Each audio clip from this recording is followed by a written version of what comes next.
Greetings, Internet. My name is Iron Gut. You may know me from Failure to Inspire, or other random projects on YouTube, or for Affinity, or any other things. And I hate the hidden world. Tonight, And that makes me next in the list. I'm a Auroralist, occasional writer and artist, also hate the hidden world, with a special co-star for the evening. Hello. uh, that could I not never have got sounded, enough beers. That is my name. and you could not have sounded more uncomfortable. Doing his best. I have- Be nice. It's this is JB, and yeah, I can also attest to not caring for the hidden world. So, if you had not figured out yet, we are members of a server that I created on Discord called the Salty Dragon Bar and Hidden World Grill, created for the explicit purpose of hating on How to Train Your Dragon 3, because fuck that movie.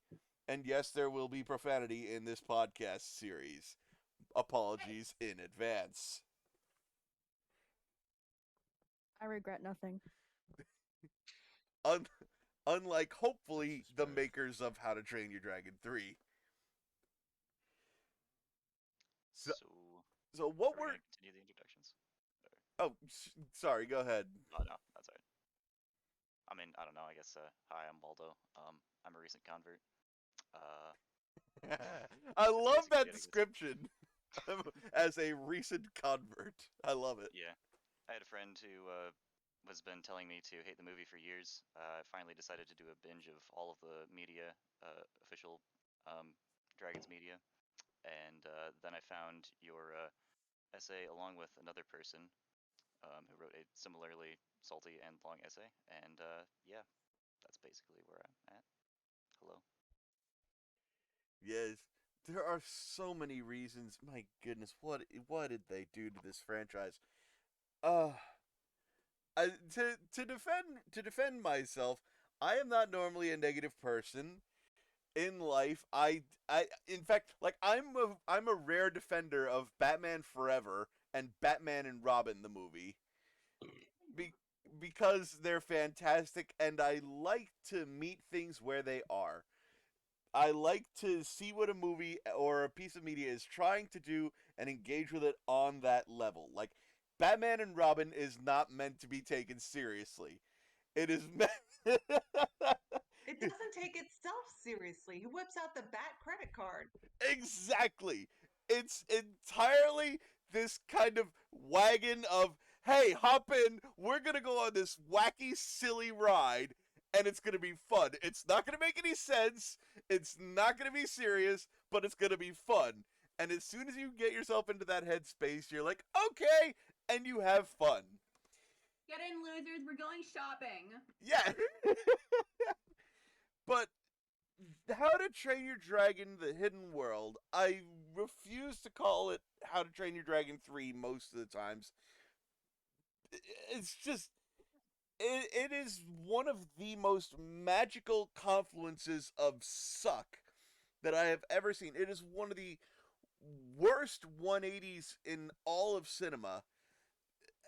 And we can all agree on this. I mean, clearly, we're about to do what is essentially an extended commentary track, and in a series of podcasts that we are going to record tonight, that you now are listening to, dear listener.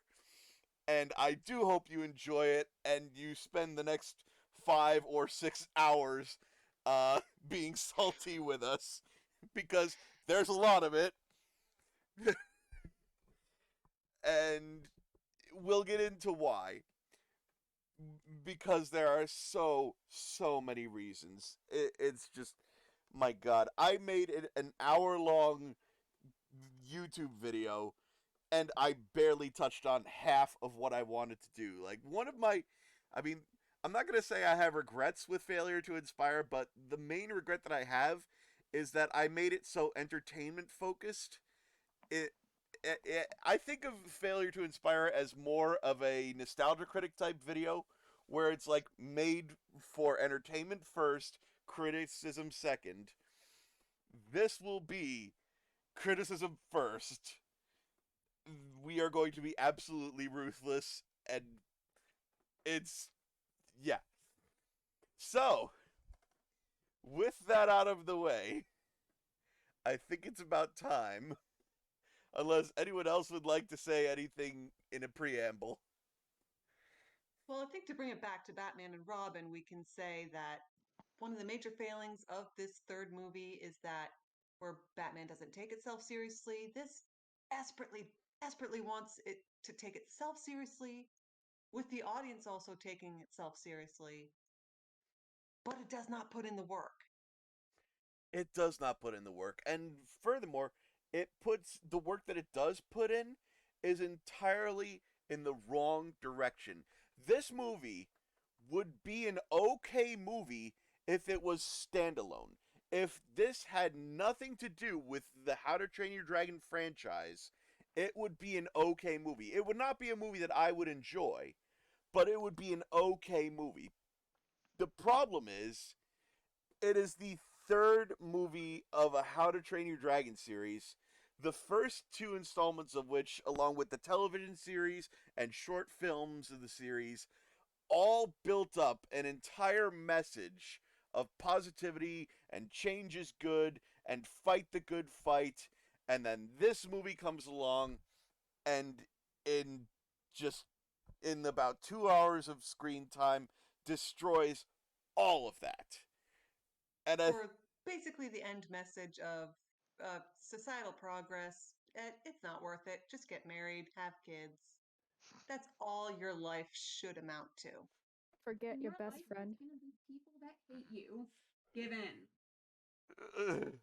and the listeners can't see me, but I am actually tensing up, like in disgust when I hear that. I'm like, ugh! Trauma response. Trauma response. I told you it messed you up. It it really has, and we're gonna live through that trauma together right now. So, ladies and gentlemen, without further ado, This is gonna be great. oh, this is gonna be Horrible. absolutely fun. Here we go.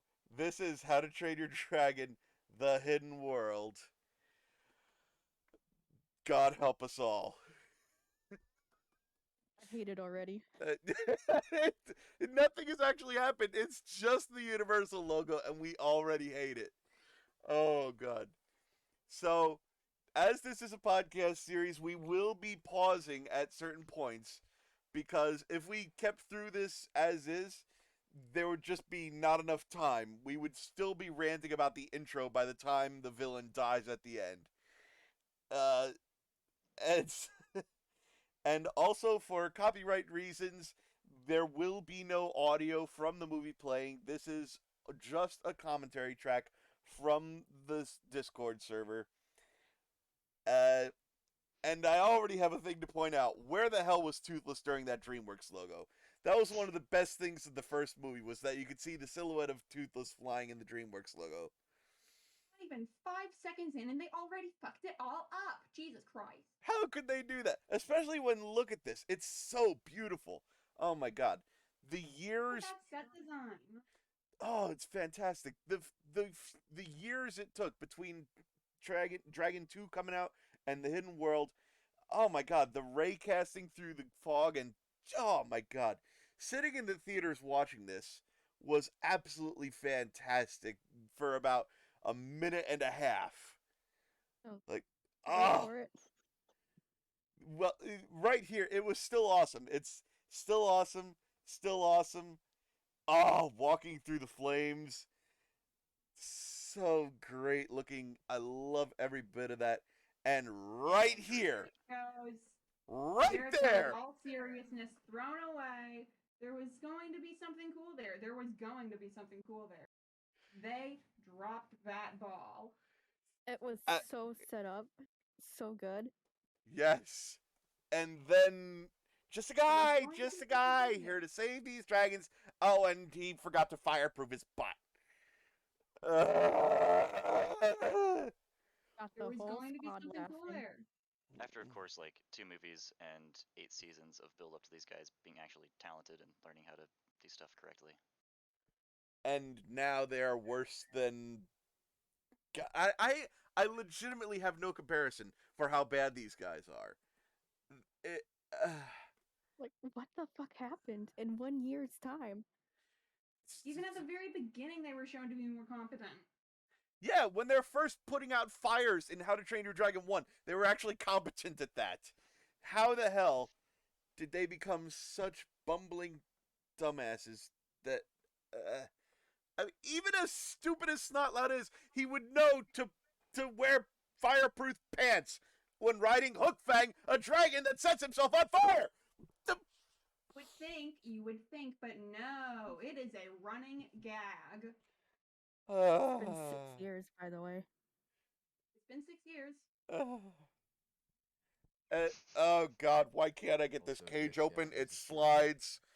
Oh no, I cannot get into this cage of which the bars aren't wide enough for me to just slip through. Oh yeah, that's I- an interesting idea. Why is the Hobblegrunt still in the cage? Yeah, he can. I, Well, the Hobblegrunt is an idiot, but yeah. I mean, it's fair to have one comedically stupid dragon in the background instead of the entire cast. Yes, if Yeah, Wait okay. a if it minute. were if it were everybody else being competent and good at what they're doing, and it's just like one or two things that are stupid, that's for the sake of comedy. That's fine. Everybody being stupid though is not. Ready, I am seeing just bad facial expressions from Toothless. Yeah, I noticed that too. Oh, we'll get into that when we get some close-up shots of Toothless later on. And Valka just sitting there watching this shit show, going, And oh, helping. not They coulda Oh, had yeah, her the say helping. one that, first half and the then size he should be. they could have had her say that line and then have her swoop down to help. Except Could've there is a had deleted actual scene effective that was like teamwork. halfway animated where she did. And that was the start Aw. of the gag inducing crush that Snotlout has. Ugh. Ugh. Oh, and here we are, the introduction to Magical what invisibility. How did she match. The clone plot herself? demands. There's so many Oh, problems with that. How did she cloak herself if the way she cloaks herself is got to deal with flying through fire when she can't fly, didn't produce any fire. A And it's B- muzzled. and she's Yeah, muzzled. you just see a floating muzzle. And her That and her bubble is so big you could fit Snotlout through it. I mean, we're also coming into this with a lot You of might have to pause it. yeah. It's pausing time already. So I'm trying. I'm trying not to be too salty with my foreknowledge of the film, but it's really, really hard not to think about. Oh, we know how Thought Fury's by Thought Fury referring to the Light Fury. We're gonna call her a whole bunch of names throughout this. By the way, we're gonna call her. Body, We're gonna call her scatula, Because they couldn't be bothered to name her. because they didn't name. Oh, for fuck's sake! Why? Just because you don't give her a name doesn't make her any less wild. If you would give her a fucking name, it would just give us something to call her. I named the frogs outside my house today. Yeah. I named all 5 of them. It, That does not make them any less of wild frogs. but because the director wanted to leave her untouched and this picture of ferality, we have to call her the Light Fury. But we're not going to call her the Light Fury. We're going to call it. Sound out your favorite names for the Light Fury. Maggot. Gaslight Fury. Dovecat. Stain. If it's not obvious, we hate her. We call her Bitch Fury. We call her Thought Fury. We call her Burn Home Fury's a good Wrecker. one. We what? We call her Home Wrecker. We call her Bitch. We just call her so many things. So if you ever hear us referring to some derogatory female name, chances are we're referring to the Light Fury, just for future reference. I'm calling someone else a horror slut. That happens a lot. Oh, jeez. Oh, man.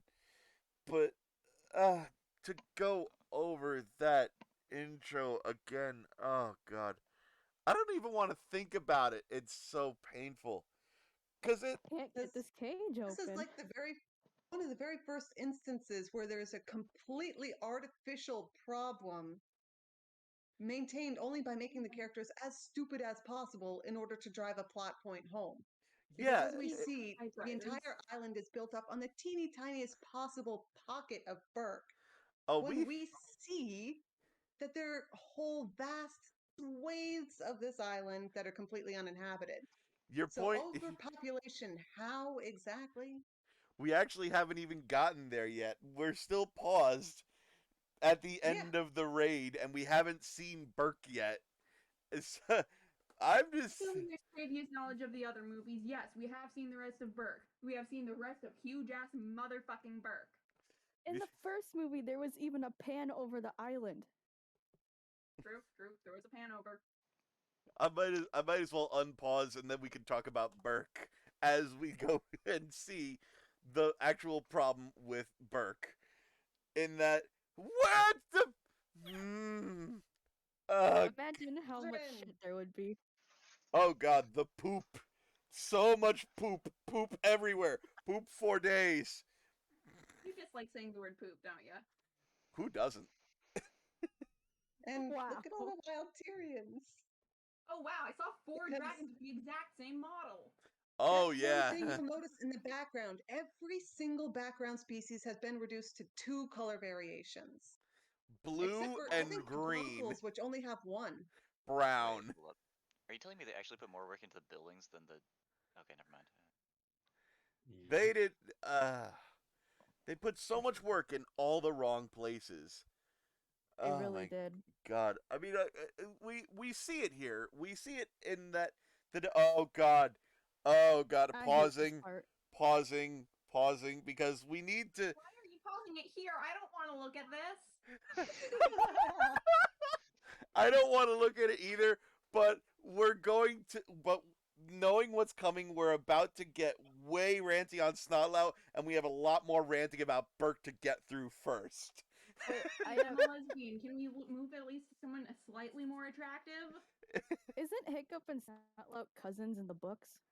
Yep. In the movies too, they are. Okay, here's a good place to pause. It isn't Oh, Snotlout. that is canon. I don't think it's Oh, ever no. mentioned by name, but if they want to pretend they're the books so bad, we might as well say it's canon. Yeah, We might as well. it's oh God, damn. Sweet home Alabama. Oh, if only. Oh man, Burke though, Burke. Jesus, they put so much. Oh, they look the same too. All Eh, the dragons do. the Yep. the dragons all look the same. They made the land of Burke with all of its like all those houses are so big and detailed and gorgeous and pretty and and I can't help but think if only they put this much work into the story. Because that's another problem is the backgrounds are so uniformly bright and detailed. It all just becomes a doesn't- blur of color. You can't see anything, and I we can never count get every any single last one time of to them sit blades of still and grass. look at it. It I can doesn't count fit the every universe blade. either. Yeah, they. Oh man, Oh yeah, Vikings should not be building skyscrapers. especially ones that are to jump ahead. Flammable? To jump ahead this time, I'm gonna be the one doing it. Wait, didn't we see a Skyscrapers that get knocked over and domino topple when one dragon bumps into them. Oof. I, We'll be Happened to these holding guys? the They ceremony just rebuild in seconds. What happened? Did all of the Vikings that could build buildings just up and die the second that Hiccup trained dragons? Is that what happened?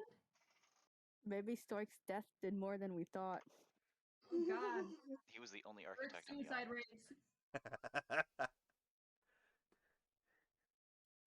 one architect stoic on the entire island of Burke. Without him, now we have to rely on junior architect Hiccup, who puts everything on poles. God, Well, not I the mean, you pole. heard it in the first movie. They don't have enough small home repair by Vikings. So, Hiccup brings All of this could have been avoided if Stoic just let Hiccup skip dragon training. Oof. Although now we're starting to get a little bit off topic, ranting about How to Train Your Dragon 1, and that's not what we're here for. We're here to talk about that stupid fake beard joke, and that God, done to death. it was not even funny the first time. It was How to not. make your entire character's archetype one running gag. Uh, Example A. Why is his Why- beard like that at the bottom? It's, You know why? oh my God! It looks so much. Oh no. I legitimately never noticed that before. Oh my God, that is absolutely a nutsack. That is You think he's compensating for totally a nuts. It's to testy your They're very visual hairy. acuity. Oh, Jeez. Why couldn't they just have chicken? Come on. Yeah, come on. Oh my God, Yeah, yeah, gag chicken joke. was Can't have fantastic. cross-series continuity? Yeah. Chicken was a fantastic sub-character and a fantastic Chicken's joke. dead, Why guys. did they have to let Chicken go? God, I mean, Another unfortunate casualty of Burke's suicide rates. Oh no. to to clarify what we're talking about for people who are listening to this who are not such massive fans of How to Train Your Dragon as we are mentioning things from the series, the side series that were on Netflix and such, Defenders of Burke, Race to the Edge, etc., etc., etc. Because a lot of you are going, well, what is chicken and what are they talking about? Ruffnut's always been an idiot in the movies. There was more than just the two movies. There was a lot more media where they fleshed out so many things and did so much with all the characters. They all became fantastic characters in their own right. Even the dragons, like my favorite moment of all of the characterization of any dragon is in an episode of Riders of Burke where Hook Fang is just watching a leaf fall and completely oblivious to Snotlout crying out for help. It's just, leaf. Oh, Snotlout. Hey, speaking of Snotlout, let's get on with it. Okay. Unpausing so that we can go on Oh to. no. Oh no. Yeah, you regret asking for unpause now, don't you? Hey, Hiccup's mom, I'm gonna hit on you, despite you being literally the same age as my parents and me. Ugh. God, what is First going name on basis. here? Why does all of this suck? Why does all of it suck? Look at all this. It sucks. Look, right here, right now, suck. Dude. Oh, look, Miss rattling off about teamwork and friendship when she didn't do jack nor shit. God, I hate Oh, everyone God, here. the There's not a creepiness single of individual here Snotlout. I do not feel animosity towards. God, there's so much to comment on. My God, it's so dense with its awfulness. It's like we barely have time to even mention Not Loud hitting on Hiccup's mom, and we're already to a dragon bumps into something and destroys Burke. Thus, Hiccup is a bad leader. Ugh. I And, like to imagine some dragons died in that. Yeah, probably like 7 people died in that. yeah, and yet Hiccup's like, Toothless, you want to do something about it? Roar! Toothless has to be told to do something. Best alpha ever. Yeah, totally. Fucking. He Yeah. back for acknowledgement like a damn dog. Yeah, he He- like looked at Hiccup like, what? That was exciting. Woo. Dude. Oh, you want me to stop it? Okay. Yeah, oh my God. The lives Toothless. lost on this day. This is it's a revelation that I had recently, and I'm gonna pause again right there before we get to further all of this. God, I'm sorry. I'm pausing a lot more than I thought I would, but I forgot. Cool. I forgot just how dense this is. Oh God. So, can I just say, so that we can all agree, one of the main reasons why all of us love the series is because of Toothless's character, right? Mhm. Yes, Yeah. Yeah. 100%. You know, when he actually had one. There you go. Exactly. That is the point that I was pausing to make, is that in the hidden world, one of our number one problems is the destruction of Toothless as a character. They, uh, Is it in even the same dragon at this point? no, and for those of Oh, shake no. and That was for fantastic. Yes. Okay, let's go ahead. no, you go ahead, and then I'll follow. Oh, okay, yeah. So Iron Gut wrote a fantastic fan fiction called what was it, Replacement Toothless, Yep. about how it's actually not the same character, and it was awesome and heart crushing. Like basically the whole plot of the movie is explained by Hiccup going insane and having PTSD. Over the death of Toothless after finding another Night Fury, Yep. and It's not just toothless too; it's its own father. Like, right? Isn't that Oh, also? yeah. It was a yeah. It's a double whammy. yep. Hey, goodbye, Dad. Goodbye, toothless. Best friend forever. Yep. Yes. I can't handle this. I'm gonna cut this new Fury's tail off and make him toothless again. Oh no. And yeah, it is. It's actually what I was about to bring up was this replacement toothless idea.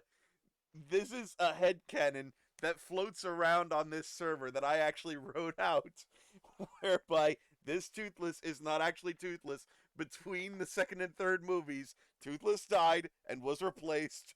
This is now another Night Fury. It's actually the best way to explain how he went from like the beginning scene of How to Train Your Dragon 2, where he clearly understands all of these complex human concepts, like I'm mad at you because you almost got us killed, and now I'm gonna make you beg for like I'm gonna make you forgive me, and Yeah, like make you finally, apologize. yeah, right. And then suddenly he's all just, oh yeah, I'm horny now, and that's basically it. Even before the horny comes in, it's like, oh, I just want to play fetch. Can we play fetch? Oh, was there somebody bumping something over and destroying half the village? Cool, I'm gonna watch. Even before Thought Fury shows up in his life, he's a total dumbass. And not in a good way. And not in a... oh, God. Never a good way. Never a good way. Toothless, toothless, my kingdom for a real toothless. Speaking of my kingdom, here's Hiccup's kingdom, some more of it. As we watch in abstract horror. As we Wait, watch. pause it. Okay, pause the Please. The dragon's on top. Yeah. I really hope they don't carry What salmonella. would they do?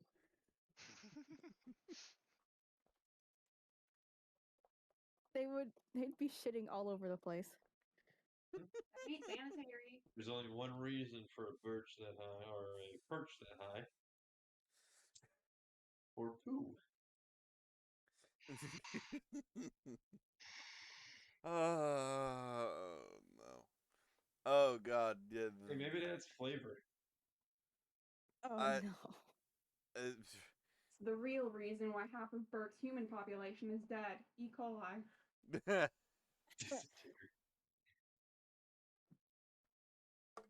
oh my God. Or just this unsanitary conditions of Wait a minute. Yep. Why is the soup red?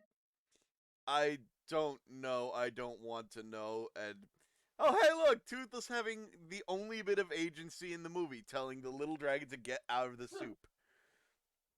A little dragon. Space agency. It's What lit. the fuck is this? I scene? literally, I went. Yeah. Oh God, the mustache. I'd forgotten about that awful fucking mustache. I hate. Oh, and then I'm not alone, right? Please tell me I'm not alone. That is a It's horrible. goddamn awful mustache on fish legs. I mean, Yeah. only if he's not Yeah. related to Cobber. I don't know. Hey, don't look at me. I'm a lesbian. I'm biased. But now here we are back to the forced ingrating EU marriage Oh, subplot, which is yay! horrendously modern and out of place. Are at it again. Oh god, and then right into a fake beard. Oh no, and this is where CinemaSins made a crack that put me on the ground. Yeah, what was it? Oh, the one where he recognized this guy just by the sound of him clearing his voice. Oh yeah, Aaron, son of Aaron. Yes, hi. God, he got so shortchanged in this. Honestly, You're telling me. up and we have a scene and change, here so we there's go. a good natural pause place. Right there, nothing weird happened in that weird thing that made us go, oh, wait, pause, pause, pause. We had a nice, normal transition. We're professionals now. Well, using the transition between Eret and Dragon Hunters, you'd think having a Dragon Hunter that was in Drago's pretty significant inner circle would merit a debriefing pretty soon after his switching of sides to Burke and not literally the day they find out that there's someone out to kill them all. Or just a debriefing in general of everything that Eric would know, but apparently never. Nobody ever debriefed him at all. So he is a wealth of knowledge that nobody else knows about. He suddenly decides to tell everyone at the last second. He talked to him for the entire time in between How to Turn Your Dragon 2 and here. Yeah. And like he never saw fit to mention that, oh, hey, I know a guy that has a boner for killing Night Furies. And you ride a Night Fury, the only one that we think is left. Maybe mention this guy. Oh, God. We're getting ahead of ourselves again. Oh, God. Oh, God. So many times. It's just so much bullshit all at once, this movie. Dear God, I'm rewinding it in my head to go back to God, what was there? There's the fake beard shit, which there's hitting on Valka subplot. There's Likes being a mom. There's just so already we are balancing 5 different subplots on top of this main one that we are only just now learning about. And we're at 10 minutes and 29 seconds into the movie. 10 minutes in, and we've already set up so much, and none of it has been good. None of it. Like, I struggle to think about what to compliment with this movie, aside from how great the light shining through the fog was in the first few seconds. That's I've seen Barbie movies with better audio and visuals. What? I've seen Barbie movies with better visuals. Like, the first 3 Barbie Fairytopia films were goddamn gorgeous. And now I have to look at this? Come on. The water effects are good, the cloud effects are good, but that's about it. It's just like saying you have a good movie because you have the best quality paints on the market when you don't do anything with them. Or the sand that's going to be coming up, which everyone was so gaga over when it came out. It's like, ooh, those individual sand particles. Just the visuals are more or less icing on the cake. They cannot sway any other writing merits of the film. It shouldn't be the main thing about the movie. Yeah, a movie is a story first, visuals second, if not even further down the line. This is something that I think another thing that unites us here on the server is that we all agree. Movies that we can't be swayed by a pretty picture. No. When it does not serve the story. First. Sometimes it's not even pretty. Yeah. Oh yeah. Although I watch a butt ugly movie, it has a good story. Now, I would say the score is more important than the visuals, and even the score is horrifically lackluster and phoned in and just rehashes of everything we've heard before. Yeah. So they fail on that too. Saying this as someone who doesn't like folk music or the soundtracks to the other 2 movies, This one is boring as shit. It is nothing I haven't heard before. Oh man, I mean, and I'm sitting here listening to you guys, and I'm going, I didn't know that you guys even hated the score and visuals of this movie so much. I honestly didn't mind either of them. But then again, I think Toothless looks way too plastic. Oh well, I agree. Toothless looks awful. He looks awful. His design is awful, which is something we haven't gotten into yet, but we could spend hours on. Uh, his design looks awful. The way he's rendered is awful. His sweatiness is awful. His god awful McDonald's eyebrows. They took away all his scars. They took everything that made him. There's a reason that goddamn scars can't have shit in Detroit. there's a reason. There are multiple reasons why that replacement toothless theory holds so much weight. There are multiple reasons. One, the way he acts. Two, the way he goddamn looks. Because he looks like he ran face first into a wall and got stuck that way. He walked, whack. The way he talked, act. For me, jump fresh as fuck. Oh man. Ugh. Yeah, so, but I really didn't know that you guys hated the visuals and score so much. I thought they were the best parts of this movie. A low bar, Iron, and you know it. Yeah, granted, it is a low bar when I say that, but, whoo boy, oh man. I don't mind them, but I have heard the argument that they're a bit more washed out than number 2. They are. I think they are too, but I still think they're on the side of goodish. I don't remember any of the soundtrack, honestly. Yeah, neither do I. It is entirely forgettable. I will agree. Yeah, I personally can't say anything useful about the soundtrack because I just refuse to listen to it on principle outside of watching the movie. So Yeah, same. Meanwhile, we can all just like think back to Test Drive and just the 2 words. We can never hear Test Drive again as How to Train Your Dragon fans in any normal English conversation and not immediately hear in our heads immediately. We just can't do it. It's impossible. You say the words Test Drive, we hear those notes. It's automatic. Anyways, let's talk about the worst villain in franchise history. Oh boy, when we come back for episode 2, here's a pause break for you listeners. Hang with us. We're just getting started. Grab a snack, you losers. Bring some popcorn. I've had popcorn. I'm ahead of y'all. Got me a beer. Welcome back, dear listeners. I hope you have your popcorn ready, because here comes some suckitude.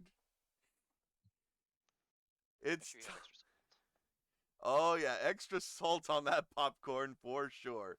Because here comes the worst villain in How to Train Your Dragon franchise. There's just a giant hole in the middle of the floor. Where does he stand? We haven't even been introduced to him, and we're already pointing out holes. I guess you could say it's a plot hole. Yeah. Wow. Rim shot. Oh, this guy though. This guy. I will to be fair, I see what they were trying to do with him. And I made this point in failure to ooh, the shadows cast over his eyes. Just had to point that out real quick. But I see what they were trying to do with this guy. He is supposed to be the foil for Hiccup. He is supposed to be what would have happened to Hiccup if he, when he first came across Toothless, did kill him instead of setting him free. I get that. But they did not do this well at all. He sucks. Oh, God, does he suck. Take it away. I just pointed this out the other day that the first suspect identification sketch of Richard Ramirez, the Night Stalker, looks exactly like Grimmel. Hereditary, being butt ugly and a horrible person. Wait a minute, He's how's just that an old slaughter? man too. There's no big dragon, nothing badass about him besides a new dragon called the Death Ripper. which a lot of He us has do a love the very large designs belt of. buckle. How about that? He has a large belt buckle. Woo! Woo! All the Death Character Rippers design. look the Woo! same. Oh, the oh, Night Fury. What? Did you say the words Night Fury? I'm going into my Dracula Transylvania. Okay, the lighting in here is so yellow, you would think that it was an American movie set in Mexico. Oh, the What is color this? grading and Who are these people anyway? And look at the Never holes explained to us. in the bars of that cage. Holier than thou. And here we go, muscle. Hi, bitch. Yeah. Hi, Sperm theory. Thotty. And how about this gorgeous rumble horn that we never see again? Boop. Well, And a fact tranquilizer that- that acts faster than it could have even physically entered the bloodstream. Never mind, reached the brain to knock it out. It's not even Yeah. that. It's not even all that badass. It's just stupid. Oh, and we're What was- transitioning. what was the Pause headshot? time. Convenient. It's Convenient. I'll give him that. Very convenient. Oh god, that convenient ass crossbow and shit of his. You know what would have been Tiny-ass better? crossbow. You know what would have been actually cool? You know what would have justified that scene where they downed that rumble horn? If it was an actual crossbow bolt. If he had actually killed it. If he was actually established as a threat. You know what? You're right. That would have been better. And they didn't even try and make his crossbow look intimidating. It's a piddly little thing that isn't even a foot across, and it can't have more than maybe 15 pounds of draw, considering he can load it with 2 fingers and not a mechanically powered winch, which you need for a crossbow strong enough to kill a human. Much less a scaled armored dragon. But I think we're getting a little bit. I think that's a little bit too nitty gritty because there are bigger problems. Can go either way with it because on one hand, what we see does not visually sell the power because of its absurdity. There you go. That's okay. You were leading into that point, which is a good point. They didn't even show us the wound. They used Grimwell's body as a convenient cover-up to align the shot so that we didn't see his wound. Yeah, because there is no reasonably possible wound because it's a rumble horn. It has very thick plating on the front. Which is why the midget crossbow is like, what? Okay. How does it work? I mean, so much. We're reverberating now. That is just reverberating the same gun. I guess Chekhov dropped his gun and gave it to Grimmel. But can we talk about the logic about the serum he uses? Go right on ahead. There's a later scene where I can point out that it shows him filling a glass vial, corking it, putting it into the little chassis that has the needle, except the needle is attached to the metal case. The vial is its own separate glass container. There's nothing connecting the two, so there's no way for the venom to enter the needle. There's no plunger. There's no plunger. It was as simple as putting the needle in the cork when they made this model, except they didn't. Obviously, at a certain point, the How does he animators get just him gave to up. respond to his whistling? Oh god, Plot the magic. whistling stuff. Oh man. The Also, the telepathic link that he has with his goddamn death grippers. It's the continuation of the dog theory. Every dragon is now dog. Oh yeah, that. Because the movie also can't decide if the dragons are just natural bloodthirsty psychopaths that obey Grimmel for some reason, or if they're mind-controlled zombies, like the Light Fury is when subjected to just a fraction of the dose of the same venom. Yeah. The convenience, either it knocks you out or makes you a slave, venom. Yes. Totally convenient. Everyone's favorite multi-purpose Nickelodeon gag. Yes. And now we're quoting TV tropes. Yes. Oh man. But Jesus, I think goddamn. the trope here would be applied phlebotinum. I'd have to double check. Perhaps. I think you might be Double. right. But So, go for it. never mind. Okay. Two things. Why, if this guy's whole thing is he hates dragons so much, why is he using them to kill other dragons? Like, Well, wouldn't because you a, must fight fire with fire. oh right, I And, forgot you he know, it addressed that never already. explains Okay. when he got these death grippers, how, why. And we're still came supposed to from- believe he drove an entire species to existence when he's Extinction. flying in a giant rickety metal contraption at walking speed. glorified drone or a Yeah. flying.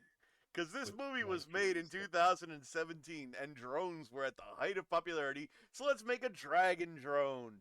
Yeah. It How was. toyetic can you get? Oh, Exactly. God. It's like you could literally. Oh, my God. I could see the executives in my head going, no, it's a great idea. Just think of the Walmart toy. We can make an actual drone toy out of this. It'll sell great. And I'm just sitting here going, it's the death of cinema. It's the death of cinema. Okay, I just checked. Phlebotinum is a versatile substance that may be rubbed onto anything to cause an effect needed by plot. So yeah, it's applied phlebotinum. There you go. Which does lead me to make points about the more substantive points about this movie as a whole, in that one of the huge problems this movie has is that it sacrifices character for the sake of plot, which is something that all of the worst movies do. A good movie is built on characters. Good characters that you can understand who they are, why they're doing what they're doing. Their decisions make sense. Bad movies are all about story comes first. Story comes first, as in, and by story I mean the sequence of events. A leads to B leads to C. Doesn't matter why a character goes from B to C, just matters that they do. And especially, it doesn't matter if their opinions and actions turn on a dime and they sound like complete hypocrites 5 seconds after they say, hey, let's do this. And they criticize the character they convinced of doing the thing for doing the thing they convinced them to do. Astrid. Which I realize right now I'm getting a little bit ahead of myself, because this point I will further eloquent on a little bit later, because there are some absolutely I don't want to call them beautiful. I guess beautifully tragic examples where this comes into play. And we're already thinking of them in our heads. I know it. Let's unpause and continue onwards. Wait, I got one more thing. Oh, sure, go right ahead. Isn't the Light Fury his favorite bait? Oh, yeah. Supposedly. So they've caught enough Light Furies to be the favorite bait, so much so that they can drive an entire species to extinction. This species only lives in the hidden world, but don't worry, they're perfectly safe there. Maybe is it Light Furies he's referring to, or Yeah. women's? Ha! He's I got mean- a male. There's a female. Let us make this the bait. Because the Night Women's. Fury's greatest weakness is female Night Furies. Nice. Well, And let's Okay, ignore wait a the minute, fact this that they one's the wrong just so color. Sexism at happen its to find a finest. single female out in the open. Oof. Oh boy, that thing in that cage, it smells female. It ovulates. oh dear God. Damn. So on to playing. There we go. Oh, the Oh, flashback flashbacks. scene. Oh Let's God, do I'd the forgotten flashback. about the flashback scene. Oh They're so God. ham-fisted. We're going to find the hidden world and seal it up, instead of what Stoic would have actually said. We're gonna find the hidden world and kill them all. Yeah. I mean, they could have Yes. started with a misdirection where it sounds like he's talking about the volcano from the first movie. And he's starting off like, I'm going to find it and I'm going to kill all the dragons and we're going to make a nice, safe world for you, where it still sounds like stoic, but the memory is enough to get Hiccup wondering, what if there's somewhere else? Yeah, like there's an even easier thing baked into all that, which is that couldn't have been the only nest. There have to have been more than 2 nests in the world besides the Queen's nest and the Good King's nest, the ice nest. There has to have been more nests than that, right? Wouldn't Hiccup have thought of that?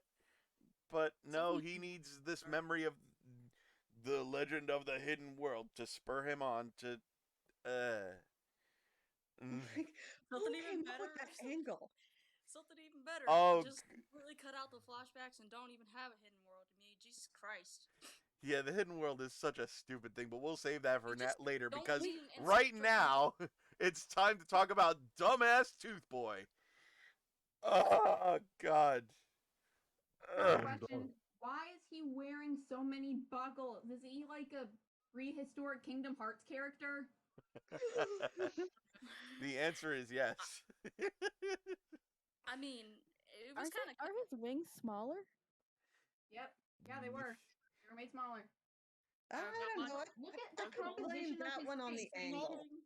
They made his eyes bigger, his forehead larger and more square, and I don't even want to know what they did to his chin. Look what they did to his chest. How is he able to lift up ass? And that doesn't even look like he has a kill. It just looks like. Oh, and Stormfly levitating off into the distance. Oh yeah, we forgot about that.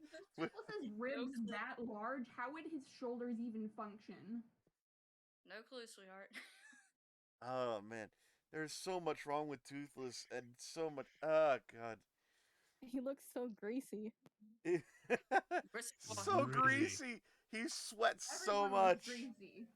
Yeah, then look at that. Look, yeah, let's just keep throwing around my fiance's prosthetic because I'm totally not respecting his autonomy. Ha ha ha ha, fun. Everyone knows that it's better for Aster to pick up Can't Run Away. Or Toothless going, hey Hiccup, what are you doing? Are you map making? Well, throw the leg again. Throw the leg again. Throw the leg again. I don't care what you're thinking or what Wait you're a doing. second. Throw the leg. The first scene where Astrid sat down, she was like 6 feet away. I think we need to keep our nitpicking to a minimum here, otherwise we're gonna be here even more all night than we already are. Why does it look like she's wearing a wig? Like her hair doesn't look like it fits to her skull. Wait, what? At least Hiccup looks like he has realistic hair, but she just doesn't. Oh God, No, these I don't see it. Oh, what a scene to pause on. Give her the leg you heard. Just look at him! Look at him! Dear God! There's nothing going That on is- with Stormfly's head right there. Behold, the There's nothing going on in his head. Keep this scene in mind. This is the Thoughts, head only empty. time in the movie where she shows autonomous thought other than vehicle. Yeah. I like how, on a side note, I do actually like how pretty she looks. Oh, Stormfly Stormfly. is a good girl and she didn't deserve this. Yeah, Stormfly is. hottie, and I'll stand by that. She She's is the a. real one. She is a fantastic dragon design. Absolutely. Oh, I just love the natter design. It's like parrot meets dinosaur meets dragon. It's like awesome, and I love that her head quills are expressive. Mm-hmm. Yeah. Oh yeah. They're like attached Imagine to if they made her feet smaller. Oh my I don't know, I god. think it's just a weird angle because you can't really see where her knees are.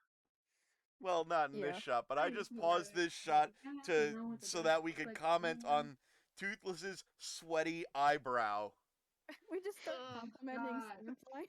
That's what I paused Dude, this one. where's his scars? Oh my god. He has no He is scars. He has no everyone. markings anymore. He's sweaty. healed him. He Oh has my McDonald's arch eyebrows.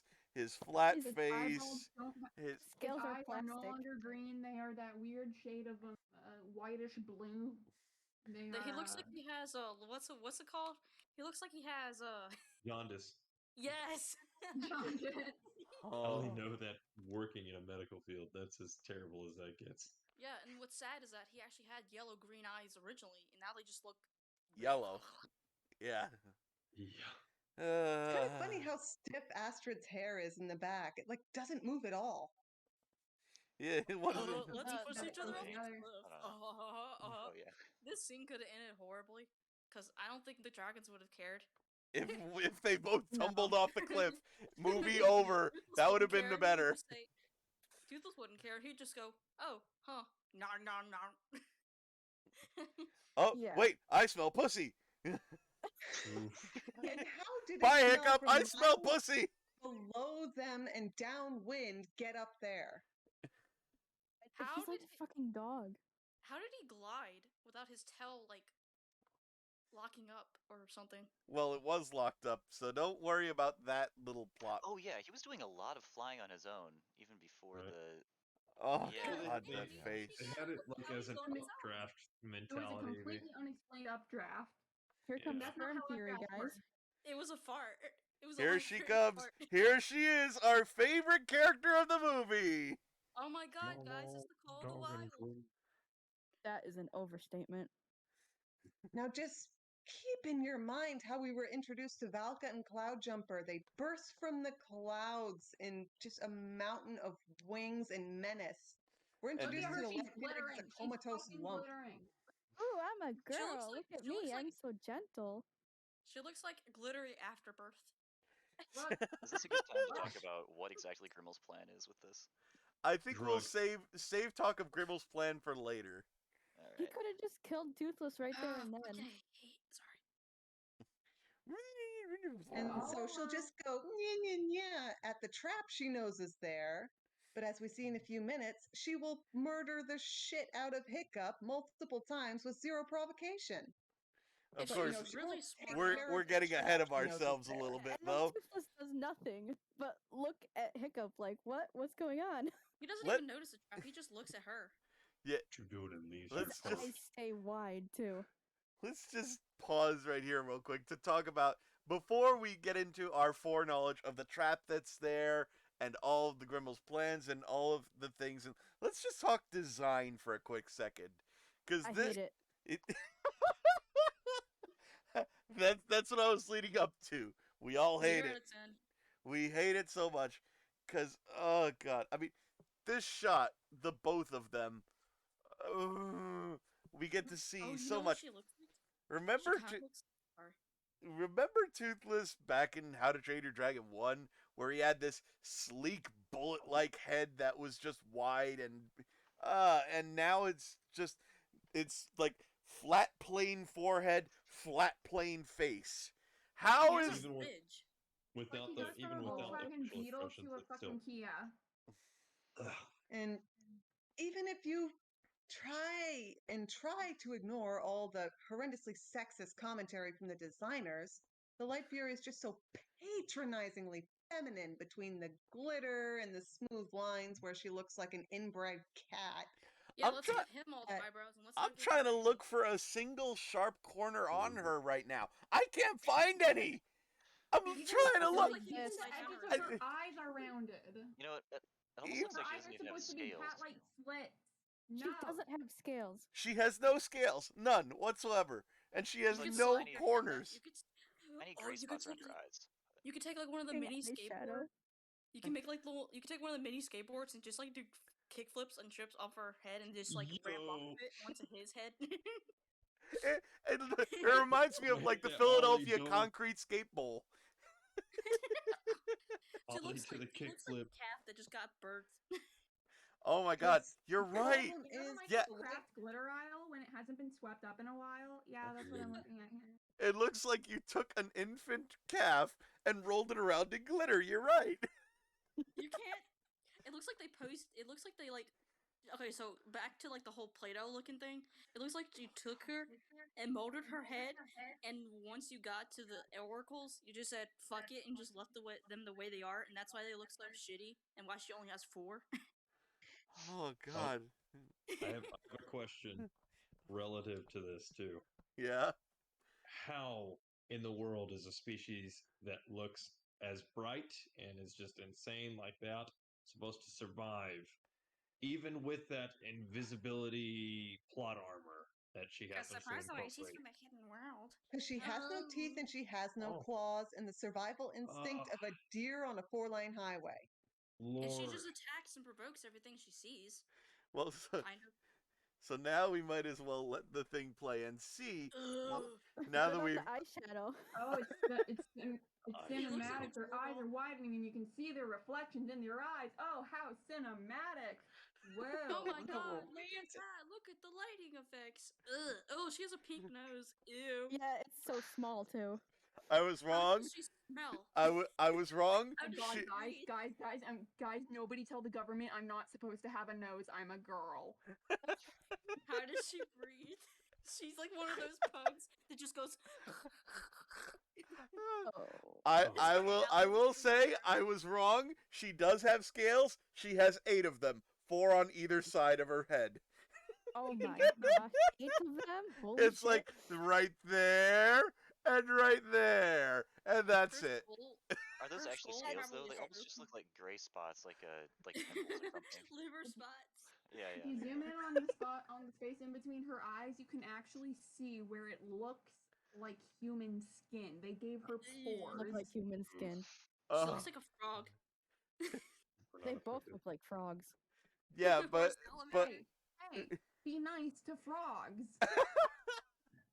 but they look like frogs in good way back in the good Yeah. old days of 1 and 2 and the rest of the series. Now it's just oop, and It Horrible. looks like you could just take a bite out of her eye and you'll just be taken back, and it'll just taste like taffy. Zeus doesn't Hey. fucking care. oh hey Hiccup, how you doing? Have you met bitch? Boom! Dude, okay, Just- if he was really there, he would Hey! he would tackle her. Hey, you should have aimed a little to the left. Oh It- no! Yeah. Your potential pussy just attacked your best friend. How And now does she you just fly with sit those there, wings? and instead of retaliating, you go, "Hey, that wasn't nice." Look at her; she's And fucking she luminescent think- out there. And she just exploded. She is And she generates her own light source. Your future bitch just exploded. Sorry, Toothless. She's gone now forever. She's How does she fly with those fucking tiny ass wings? Her wings look so awkward.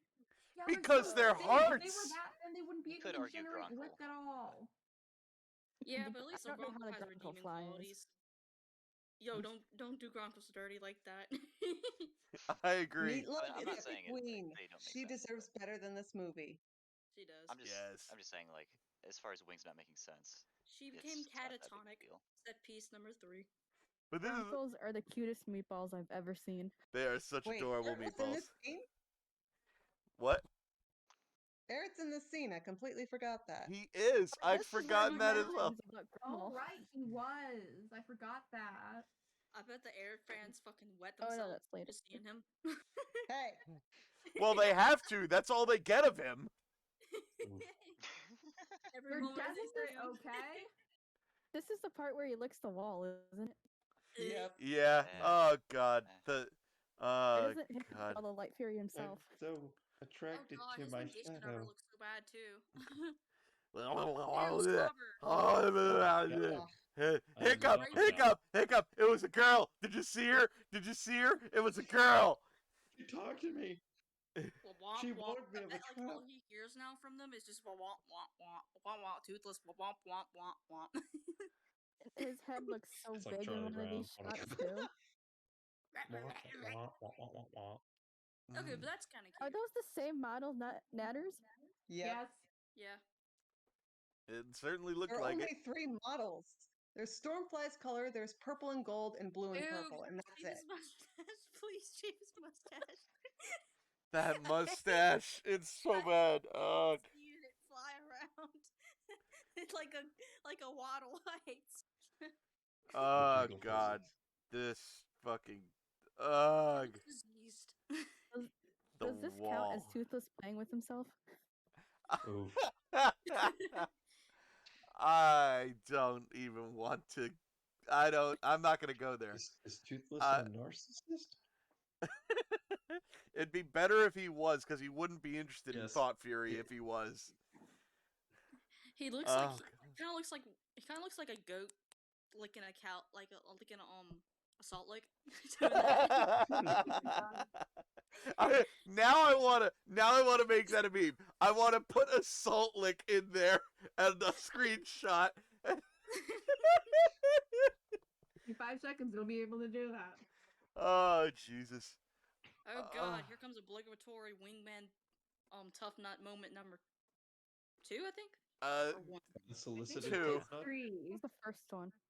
No, this is number 2. This is moment 2 for him. When his name. Okay, here's an actually- unpopular opinion. I actually like Tough Nut's stupid braid beard because it kind of fits, but at the same time, I hate everything else about him. Really? I think if they just left it to the first one, making fun of him faking his beard and him being sad know- about it, and then never made a joke about it again, it could have worked. Yeah. You know Yeah. what? Just Yeah. ignored it. They could have just Beat it ignored into it. existence. And Yo. you know what? I agree with that, but I'll also go one further. I say the joke of Roughnut's fake beard could have worked if he never was the one to bring it up. If everyone else said, "When are you going to get rid of that fake beard? We can tell it's fake." Yeah. I don't know what you're talking about. If he never brings it up himself, That would. Oh yeah. Right. that would make the joke Yo, new headcanon infinitely drop. better. Just he Yo. never acknowledges Lead it to my until beard. someone brings it up. Yo, new headcanon drop. Tough Nut's trans. That's an interesting one. But oh man, I will say I do wish I had made Failure to Inspire just a little bit later than I did, because I added a new chapter to it afterwards where I analyzed joke telling in this movie based around Rough Nut, and that's one of the things is there was so much potential for good comedy with him in this movie that was just wasted because they did not try at all. Mm-mm. You know, Blue made a rewrite that I found recently where, like, they're the same setup of they're talking about the wedding, and Tough Nut brings up this idea he has for a special dish that's like 2 yaks, with 2 sheep stuffed inside each one, and 2, No. something's So it's a like, jerkin? something stuffed inside the sheep, and he's like, I call it, some random name that started with a Y and ended with, like, something with a, I don't know. Anyways, it was a great thing, and it actually sounded like his character, and it would have fit perfectly. But nope, Oh they god, not skipped the beard. It's Not the the trickster. turducken. It's the trickster notion. And Yeah. he's not filling that here. He's trying to fill a I am wiser and at the same time more comically ingenious than you are. Yeah, With my beard. yeah. Strong. I miss it when Rough Nut and Tough Nut were actually a team. Oh my They god, actually bounced off each yeah. other so That too. well. Wait, They does just he played even off argue each in other this? so well. Incorporating, hey. They The heads acted autonomous, but they were at the same time not. They can't give too many characters actual character at once. There's only so much to Character go development. around. Stops after the second movie. Hiccup looks like he's about to cry. I'm about to About cry. drop the hottest album of 2021, you know what I'm saying? His eye looks so small. Why Well, does now- he look younger than he did in the second movie? Movie magic. Movie magic. Because they airbrushed out all the blemishes. Oh yeah, nobody in this movie is allowed to look ugly. Period. Especially Valka. She's not allowed to look ugly like she actually is. She has to look They pretty. remodeled her face. They gave her plastic surgery. Yes. Oh. Okay, I actually like this set piece. I don't know why. It just makes you feel whimsical. Well, I well, like we it like it. 'cause- We like it at the Shut moment up, because we Christopher. can't hear it. Yeah. I said set piece. I just like I like the background. I like the background. I do like the Yeah. idea of Hiccup and Tough Nut being really good friends. Mm-hmm. That's a good idea. Yes. In comparison to him and Snotlout as cousins per se, and their already like abrasive relationship they had in the last few movies. Now, Yeah. where did that dart come from? Why is it there? What? It's How- still Come from, full where'd of you go? serum too. Why would And you? if that was the dart that came off the light fury, why is it still half full? Why is it still full? Like whoever just said that. Sorry. Yeah, that was me. It's still Whoop. full of serum. Hey, look, a trap. Oh yeah. How the fuck did that giant iron thing that weighs clearly like 800 pounds get there? Nobody have noticed when I there's was wondering the same. when we're It was a death grippers. They did it under the Wicker Knight. Grimble is so sneaky. Herp-a-derp. with But And eight it was never they don't set care off about the rest of the throughout that island. entire time. with Burke's sky being crowded by 18 billion dragons, he was able to sneak that in there. And how did he know about? This actually they looks like forgot that the actually rest of looks the like island the woods. existed. Like that actually looks like part of the forest that they should have like populated. Jesus Christ! Right. Like, how No, did we he get can't in there in the first place with so many dragons that would probably be on guard to defend their home? Not to mention all the training they did over the 6 years. I don't think they were smart enough to do that in hindsight. Clearly, well, everybody in this movie was stupid. And plus, there's like only like what 7 dragon riders or 8. In the Why show, is there they no got other more. dragon riders? We get that the other Burkians have dragons, but why are there no other dragon riders? I mean, Jesus Christ, wasn't the whole point of like that to have the whole like academy and stuff and whatever to like actually make more capable fighting dragon riders? Oh, and now we get the It's time for exposition. Air at the exposition machine. Oh my God! Look at Eric. It's It's Eric. Guys, Okay, it's Eric. Oh my God, he's talking. Remember that Kit Harington from that one TV show everybody watched is in this movie? What? Toothless doesn't fucking care. Blah blah. Grimble is obsessed with night furies. Blah blah blah. You have a night fury. Blah blah blah blah blah. Don't underestimate Grimble. He's a threat. Blah blah blah blah blah. Yeah, we get it. Toothless is gonna die. And also, you didn't tell us about this looks so earlier. different? Oh, here we go. Oh, jeez. Oh no, this scene. Oh God. I feel. This scene. You know what? Let's Oh, make goodness. this another actual pausing point, and we'll end episode 2 here, because when this scene goes, it's just, oh, we are gonna have so much to say. I'm gonna rip this one a new one. Oh and then man. another. So Does look like a spot if you're to smoke. if you're still with us, I thank you. We're gonna continue on in just a moment.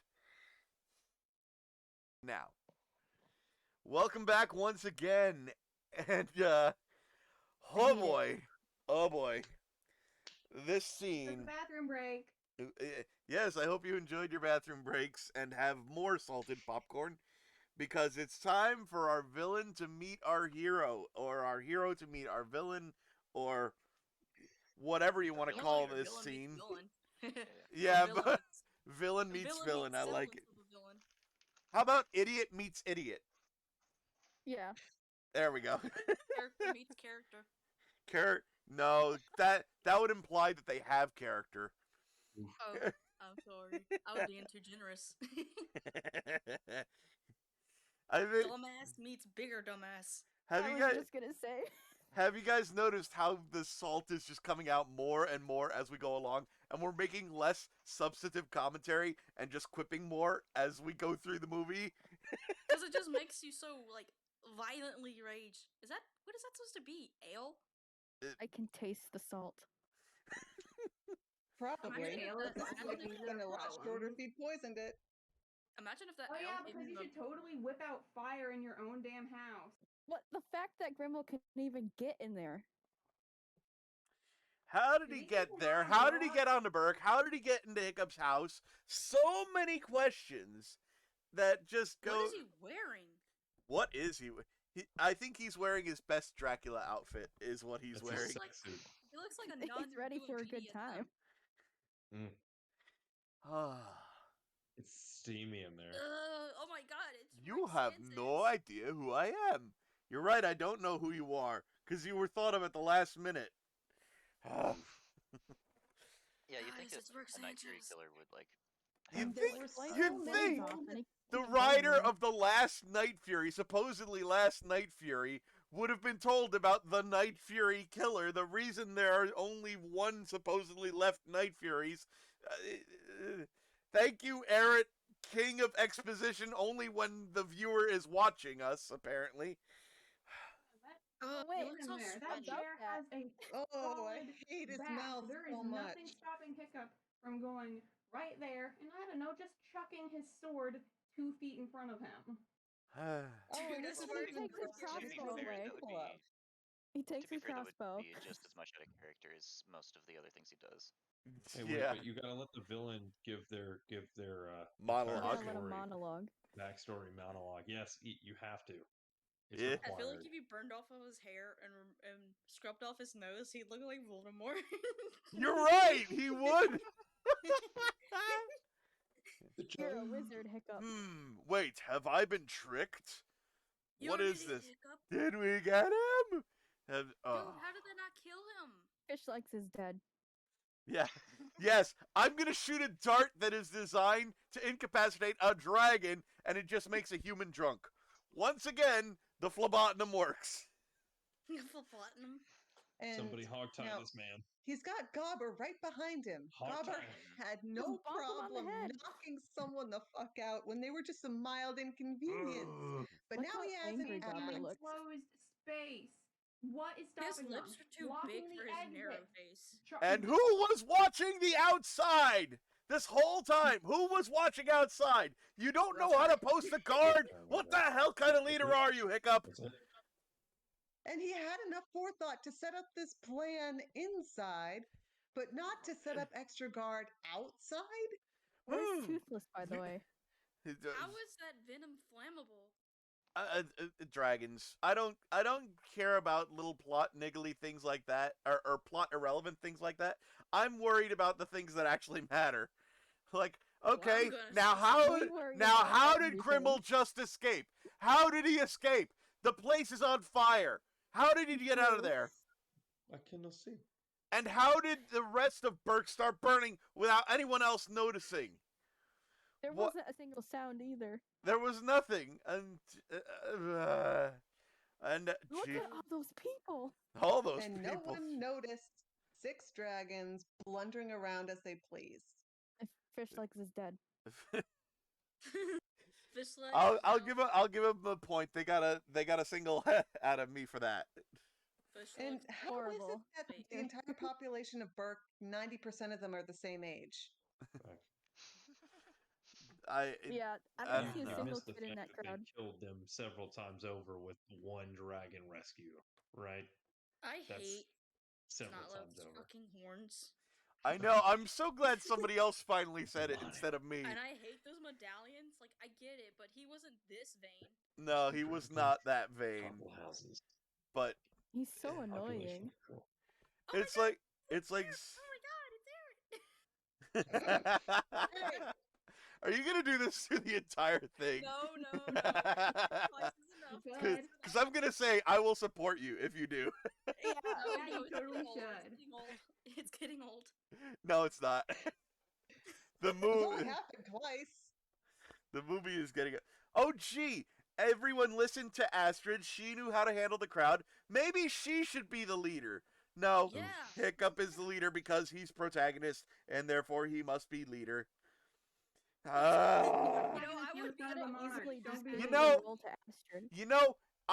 gonna pause for a quick second. I'm gonna pause because I just happened upon something. If Gobber, who is pushing Hiccup and Astrid to get married, if it was led on that he was pushing them to get married for the purpose of then Astrid would have a legitimate claim to being the leader of Burke, that would have made it all worthwhile. Would have made it all worthwhile. If Gobber had said, you guys need to get married, she's clearly the better leader. If you get married, then she can lead and you can do your dragon thing. Astrid would have been so much better if she was talking to the people. She's the people person. Hiccup is the bridge. He should be talking to the frickin' dragons with Toothless. Fuck. Yeah, that was like kind of the point. Hiccup is so connected with dragons that he could just kind of help Toothless rule over the dragons. Me if he would just rip off all his clothes off, put on dragon scales, and go hippity hopping off with the dragons. I would have been so much happier if he just went hippity hopping off with all the dragons and left Astrid in charge. I think we all would have, and that's, in fact, Ten Blue wrote that, in her whole series. But am I not wrong?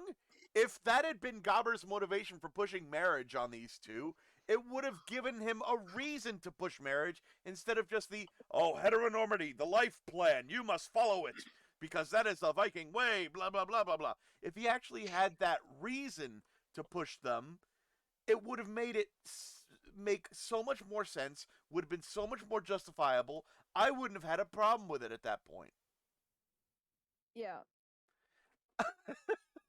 There's so I can't believe how I can be writing just off the top of my head things better in this movie. I've done that at least like 4 different parts in this movie throughout, my times watching it. I've gone, "Hey, I can improve this movie here. Hey, I can improve this movie here. Hey, and actually fix like big writing problems." How were the writers paid for this? You know something that would be a fun thought exercise? If after we watch the movie and give our concluding thoughts, we all pitched in and actually gave our own general concepts of our own rewrites. Oh, sure, why not? Yeah. Instead of writing, let's Yeah. write it down. It is going to take us a while to get through this. You're right. We're only 30 minutes in and it's already 9 p.m. We're not even halfway through. No, we're not. So I'm going to unpause and we're going to continue. But, oh, man. They are the most basic relationship as well. If you're still with us, dear listener, I applaud you. You have a lot of patience. Or are one of us. Dude, they all look like copy and pasted. What the fuck? Wait, why are the twins not up there? They're in the crowd. But why are they in the crowd and not up with everyone else? So that it's not important enough. so that rough nut could go, "I'm with him. Who else?" Yeah. That's the only reason. The only reason. The only reason. Why does it look like Toothless is taking it seriously? If only he the was. Only moment he cared. There was some and rough nut. Oh, he kind of looks like like someone behind the camera is waving a piece of fish or something just to catch his attention. Oh God, can we hit pause? Pause. Running away. Okay, so this is where I'm gonna go on a rant. In Lord of the Rings, when they had to abandon Edoras in the extended edition, it is a heartbreaking moment where we see desperate people packing up everything they own and being told they can't take it because they are running for their lives. Here, it's functionally the same thing, but worse. They're abandoning their home forever. But no, it's just a jaunty road trip with a fun, bouncy little score. There's no weight to this after that town hall meeting.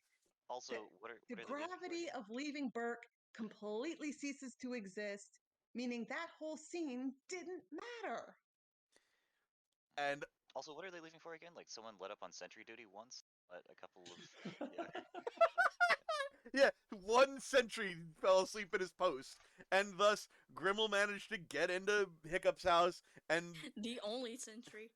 Yeah. Oh man, so much wrong. Just there's a part coming up right in this scene that makes me so viciously, just violently angry. Like I just hate everything about it with every fiber of my body. Just oh my god. Isn't that's it like a gorgeous that nightmare, movie? Though. I hate the way Toothless looks in this scene. I hate the way everyone looks in this scene. Are completely unnecessary. The fact that there are jokes in this scene at all is unnecessary. It's supposed to be like, it's just like Rory said, it's supposed to be this big emotional thing. They're ditching everything they knew. Why are they happy leaving their home? Our Viking home of 7 generations and 300 years. Our pride is we cannot be moved from this island for anything. We have survived dragon raids weekly for years and years and years. And, oh, one guy set fire to the village. It's time to leave. That nobody saw coming. Oh, and we're also, by the way, leaving to go to a place that is only spoken of in myth. We don't know for a fact if it exists. We don't know where it is. We don't even know what it looks like. We're gonna go to the hidden world. Okay, side note, whose Samsung just went off? 10 out of 10. Chief. Best scene And then ever, we Hiccup. just cut away from all that momentum to go back to Burke. And Grimmel like explaining, "Oh, I knew they would do this. I knew they would abandon their house. Oh, and Night Furies can't survive in the cold, so they're going to go west." Meanwhile, and I Burke wonder who is said that- described as a place that is 2 degrees south of freezing to death. Here comes the yelling. I'm Hey, look, sorry. the actual I'm sorry. protagonist. He looks disappointed. he disappointed is in him. accurately reflecting my mood right now. Right? Oh, this is the part that makes me want to spit fire. Oh hate the God, way yes, I it look. does. My God, I struggle to rank which scenes are the worst in this movie in my book. Between this and the ending monologue, though, are the two front runners in my book. This fleeing Burke and you know what? No, because there are two other. You see, this is the problem with this movie. I can't even rank which parts of it are the worst because I keep remembering. As soon as I remember, oh yeah, these two are probably the two front runners, I remember more front runners. This whole movie is one big makes my front runner. fucking blood boil and evaporate out of my skin. Ugh. Oh, isn't this fun? I do love the moment of the Death Gripper trying to get something on his own tusk. Yeah. That was just fun and great. The Death Grippers are precious. They must be protected. It's the poor little himbo's too dumb to retract its tusk to reach it. Oh no, no, no, Apple, no! Apple. Dog finally figure out how to get the stick in the house.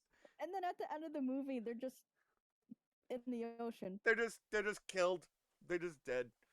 And Plus oh, the she plot point. followed us. Why did she? Why did Shoot she? her point blank. She's right there. Shoot her point blank, please. And then she shows off her only way of defense. Mm-hmm. So everybody can exploit that. Oh my god, no, this isn't cute. This isn't funny. Quit. This is attempted murder. Please, Yeet, quit motherfuckers. scene like it's cute and funny. he tried to murder his brother.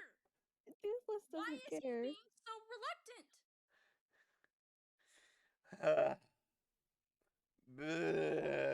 And no one else went to save And then Hiccup they either. treat it as a joke. Yeah.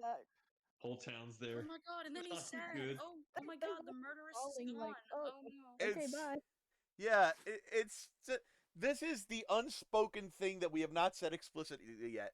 The number one problem we have with the triad of Toothless, Light Fury, and Hiccup, the big problem that we all have with it is that the balance of the relationship should be Hiccup and Toothless first, Toothless and Light Fury second.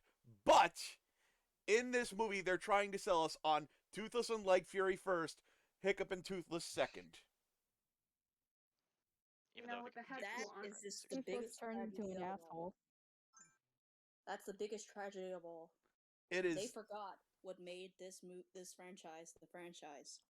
Yeah, what we fell in love with the first and second movies and the rest of the series is the relationship between Hiccup and Toothless. You just called them brothers.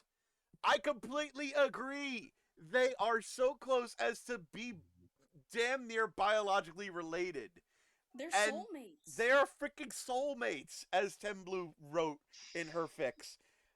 And They've always been soulmates. they always have been. They were meant for each other. And I know we're starting to, oh God, the listeners are going, my God, when did this become a Lifetime original movie series fan podcast? But it's true.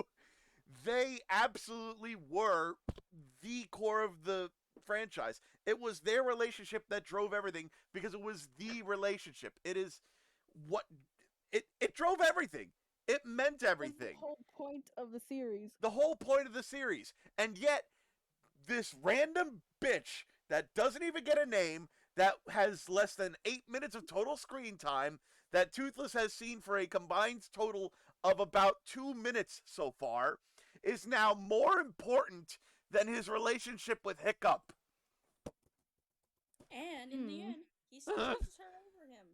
and he chooses her over him in the end. But doesn't even Survival of my species. Doesn't even hesitate. because They when may have been Species a dog isn't saved before. anyway. I'm now with the bitch. yeah, because when has a wild animal species actually cared more about its own survival of the species as a whole than it has its own self-interest as an individual. Yeah, sure.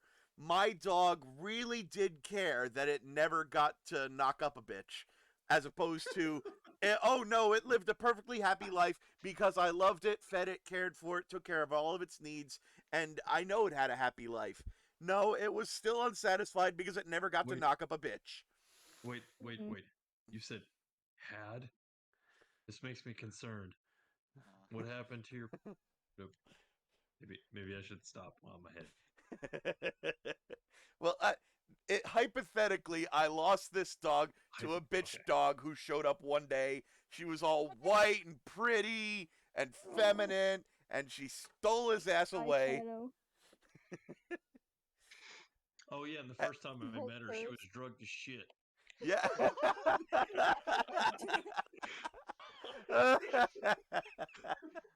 well put.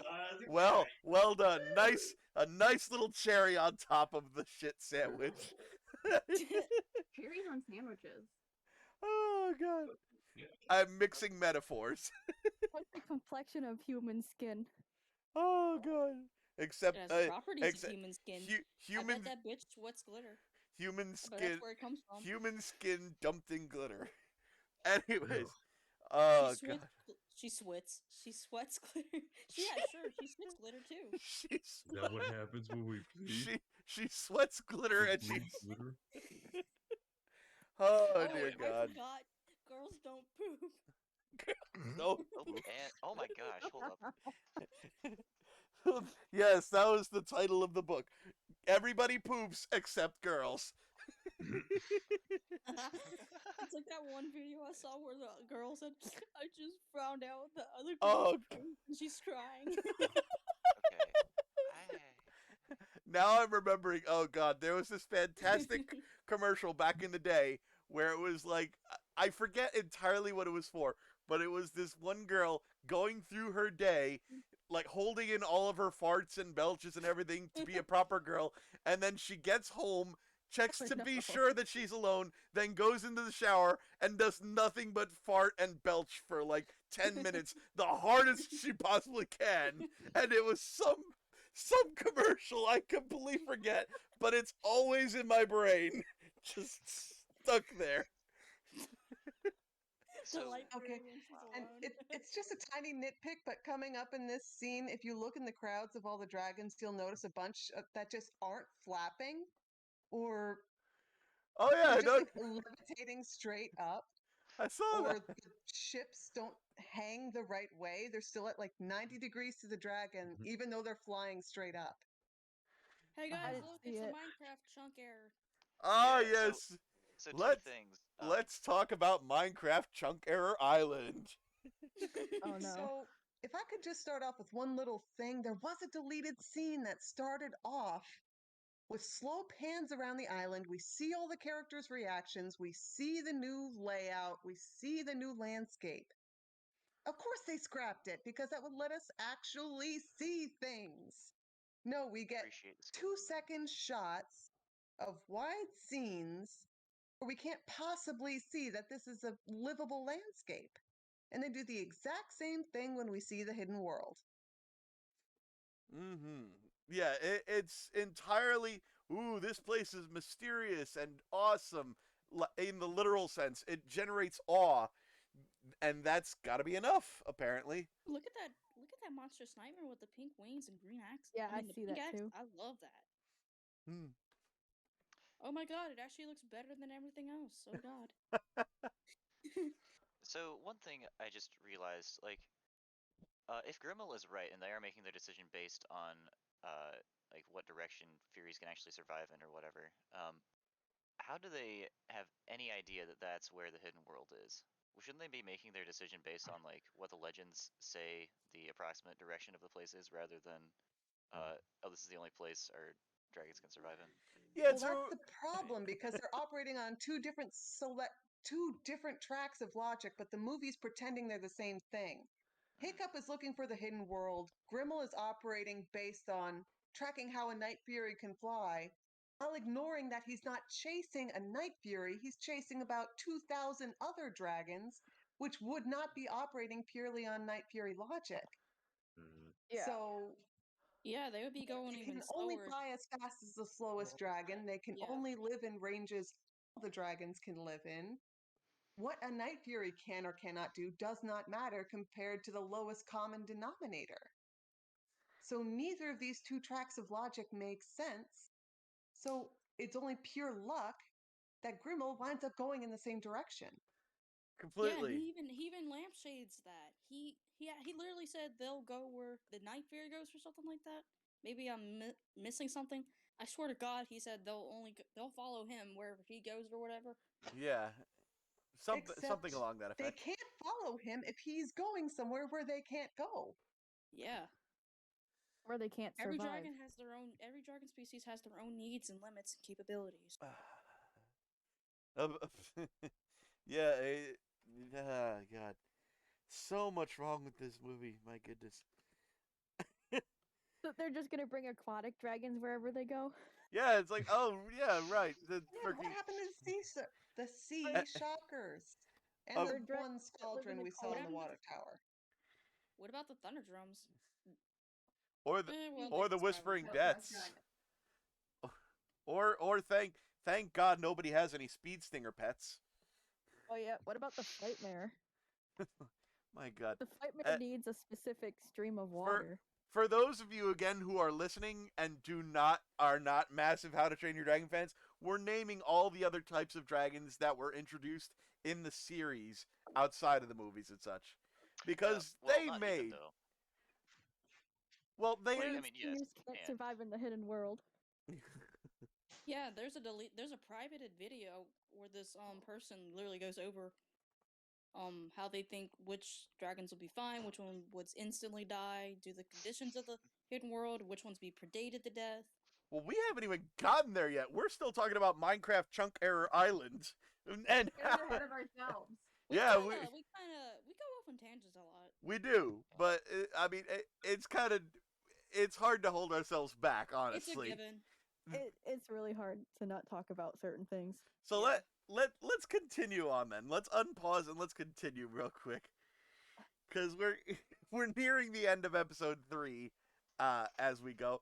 Oh God, that joke right. By the way, that joke right there is the core joke that I analyzed in why the comedy in this movie fails, and I just want to summarize it real quick because it's really important. The joke was. Roughnut goes, yes, my own place. I'm going to build a hut. Roughnut, you got to stay out. Only for the bearded. Chin whiskers don't count. That joke, as written, is a joke about how Roughnut has a fake beard. Again, that is the punchline, is Roughnut has a beard that is not a real beard. That's the only punchline that joke has. As where it would have been a better joke if they cut it off. If he says, yes, my own place. I plan to build a hut. That's it. That would be the joke. That is a joke about how Roughnut is completely unpredictable. He does not have grand ambitions like you would imagine. Toughnut would say, I'm going to build a giant tree fortress with rope swings and slides all over and everything. And no, it's instead, I'm going to build a hut. The most completely. I feel like he kind of would. Yeah, it'd be the character. The most. He's unpredictable, so yeah, he would literally say anything except for the stupid acknowledging his stupid fucking ass beard. Literally anything else that he said would have made for a better joke and a more in character joke, which is the entire point. Is that it would have been more in character if he had said anything else except for what he said. I think it would have been funnier if Roughnut and Toughnut started shooting off ideas at each other, and then just all of a sudden they go, "Oh, You know what I'm thinking, sis? Yeah, bro. Boar pit, boar Oh pit, yeah, boar pit. that would have been great. Yeah, a They start moment for walking them. up in the distance, and then their voice slowly fades away, yelling "boar pit." Yeah, that would have been a great cutaway gag. My goodness, literally anything different would have been good. They made a golden setup there. In hey, give Ruffnut a blank slate and let him say that he is going to build his own place. What does he say? And he makes a joke about his beard. Literally nothing could have been more out of character. Nothing could have been less funny. Anything else would have been better. It's the It- fact that you it knew is- that joke to heart kind of scares me. Well, I know it by heart and such because it's important, and it's the perfect illustration of the point about what is wrong with this movie is that they did not care at all about trying to keep people in character. Oh, we've had 2 movies and an entire couple seasons of a Netflix series to establish these characters. Let's throw all that out the window and rewrite them from scratch. Ruffnut is just a guy who cares about his fake beard now. Snotlout is a guy who just thinking he has the and thinking he has the and thinking he's high and mighty and knows everything about romance. and is trying to get with Hiccup's mom. Yeah, literally. Oh, sorry. No, No, I'm skipping ahead. I'm skipping ahead to Oh god, they're to so dumb. They're all bleeding together now. they're bleeding together. They're so bad. I'm conglomerating Ruffnut and freaking Snotlout. Oh god. Tough nut. See, this is how much they bleed together. I forget who's Ruffnut and who's Tough Nut now because they're so indistinct. Of course, coming up, in case we've forgotten, Kit Harington is in this movie. Been done by now. Oh my god. We get it. You're horny for him. Oh god. Speaking of, hey, look, it's Aaron! Aaron, son of Aaron! Do you remember Game of Thrones, fellow fans? Look, it's Kit Harington. He's in this movie. We promise. Is that a Ziggleback flying around the background, or was that a Changewing? Oh wait, no, that's a Thornridge. Changewings don't exist in this movie because Toothless can have both Skrill and Changewing powers. Yes.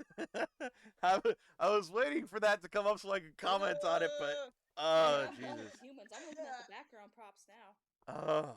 Yeah, exactly what we needed. A gross old man hitting on someone twice half his age. Ugh. Well, we needed that to balance out the gross young man hitting on someone twice his age. Inverting it doesn't make it Not to better. mention they must be related. And possibly related. Two for the Oh price of god, one. that line. Oh god, I just need to comment on what just happened. The who died and made you chief. Even Snotlout is not that stupid. He was there when he died. He was there. He wanted to make that line. Oh god, He cried. He was there. What the fuck? The writer is actively mocking us for being fans at that point. Actively. Oh my god, Gothy. Oh my gosh, guys, did you see Gothy? Oh god. I'm sure it's Gothy. However you say it, it doesn't matter. She's already gone. That's how little the movie cared. Don't worry, she gets one more appearance. Oh my god. For a movie all about the entire island of Berk, which clearly has multiple hundreds of people on it, there are only 4 characters. Oh look, Volta and Hiccup actually interact. You call that interacting? They would rather make Valka dig her old armor out of the literal garbage than give her something new to wear. Oh, and pay close attention to her helmet and the randomly appearing and disappearing paint. Wait, does it really do that? Yeah, like right now it's unpainted. The helmet? You know, she actually did wear regular clothes, but I think they were literally the same thing she wore in, like, when she wasn't wearing her armor. She did get a new regular outfit, but that's literally the same armor, and you can see where she stapled it back together. Despite it, already proving to be bad armor, considering one blow is enough to crack it like an egg. Oh yeah, she's a Facebook mom. She went to Dollar Tree and made a DIY. Oh my god. I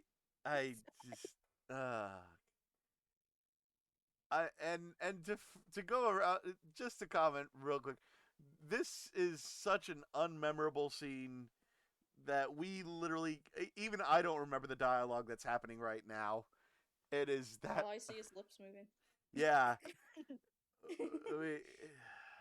What is that supposed to be? The Book of Dragons? I think it was, but I don't remember why. But it's a what was Chekhov's the gun that significance doesn't of go that? anywhere. Oh no. Guys, look, it's Oh the no. dragon. Remember from the first movie? Oh my god. Oh no. Uh-oh. Here comes this again. Let's end episode 3 here, and let's talk about the sandy beach and the bitch in episode 4. The sandy bitch. Sandy bitch and the beach. What? I don't even. We'll see you in episode 4, viewer. We're getting through this slowly. Look at his face. Double check, triple check. Yep, we are recording this time for sure. My apologies if we seem a little bit off, dear listener. Welcome to episode 4. Somehow the recording stopped after 30 seconds the previous time. But we're back and we're going on. And like I was just saying to repeat myself with a point that you did not hear, this I think right here is my favorite moment of my favorite 2 seconds of Toothless in the entire movie is when he is asleep and thus not a character. But sounds like any discussion about children. Yeah. My favorite moment of children is when they're unconscious. Yes. But him and Hiccup sleeping together, just totally at ease, comfortable with each other, like it's the most natural and normal thing for a giant dragon to sleep with a little boy. That came out wrong. But just the idle little leg kick and scratch of the tent, and then it sucks because it's ruined by, oh, I smell pussy! Invisible mirror shine pussy! Oh no! And this is the scene upcoming where it just outlines everything that we hate about Thought Fury and why we call her such things is Sperm Fury. Yeah. It's almost all encapsulated here in what's coming. To get a little bit ahead, the big thing that this movie is trying to push is that Toothless and Light Fury's relationship is more important and takes more precedence in Toothless's mind than his relationship with Hiccup. And we've brought this up before. In this, oh god, they look so ugly. Jesus. And, very sweaty. And so sweaty. Jesus, I'm sweating right now. But, ugh. I hate her body structure so much. I know, me too. It looks like you could just stretch it out. If it was stretched out, it'd be better. Oh man. I don't think so. I think she'd just be long thought. But here's the thing. What reason does she have to be interested in Toothless, and why does she keep coming back? None. But him. I think she figured it out. Yeah. To manipulate him. Ooh, Black Dragon. This is more powerful, maybe, or something. But she hasn't even seen evidence of that, though. Something? No. But here's the thing is. But then we flip that and we go, okay, but what reason does Toothless have to be interested in her? Literally only girl. Only girl he's ever seen. Women's is. Yeah. And and the thing is, it's a completely unbalanced relationship. The Toxic. toxic relationship, and I mentioned this in Failure to Inspire, is what is Toothless, in order to get with the Light Fury, what does he have to do?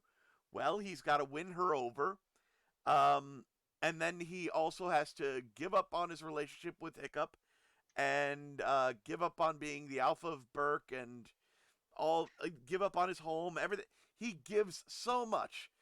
What does Light Fury give up? Because a good relationship, it goes both ways.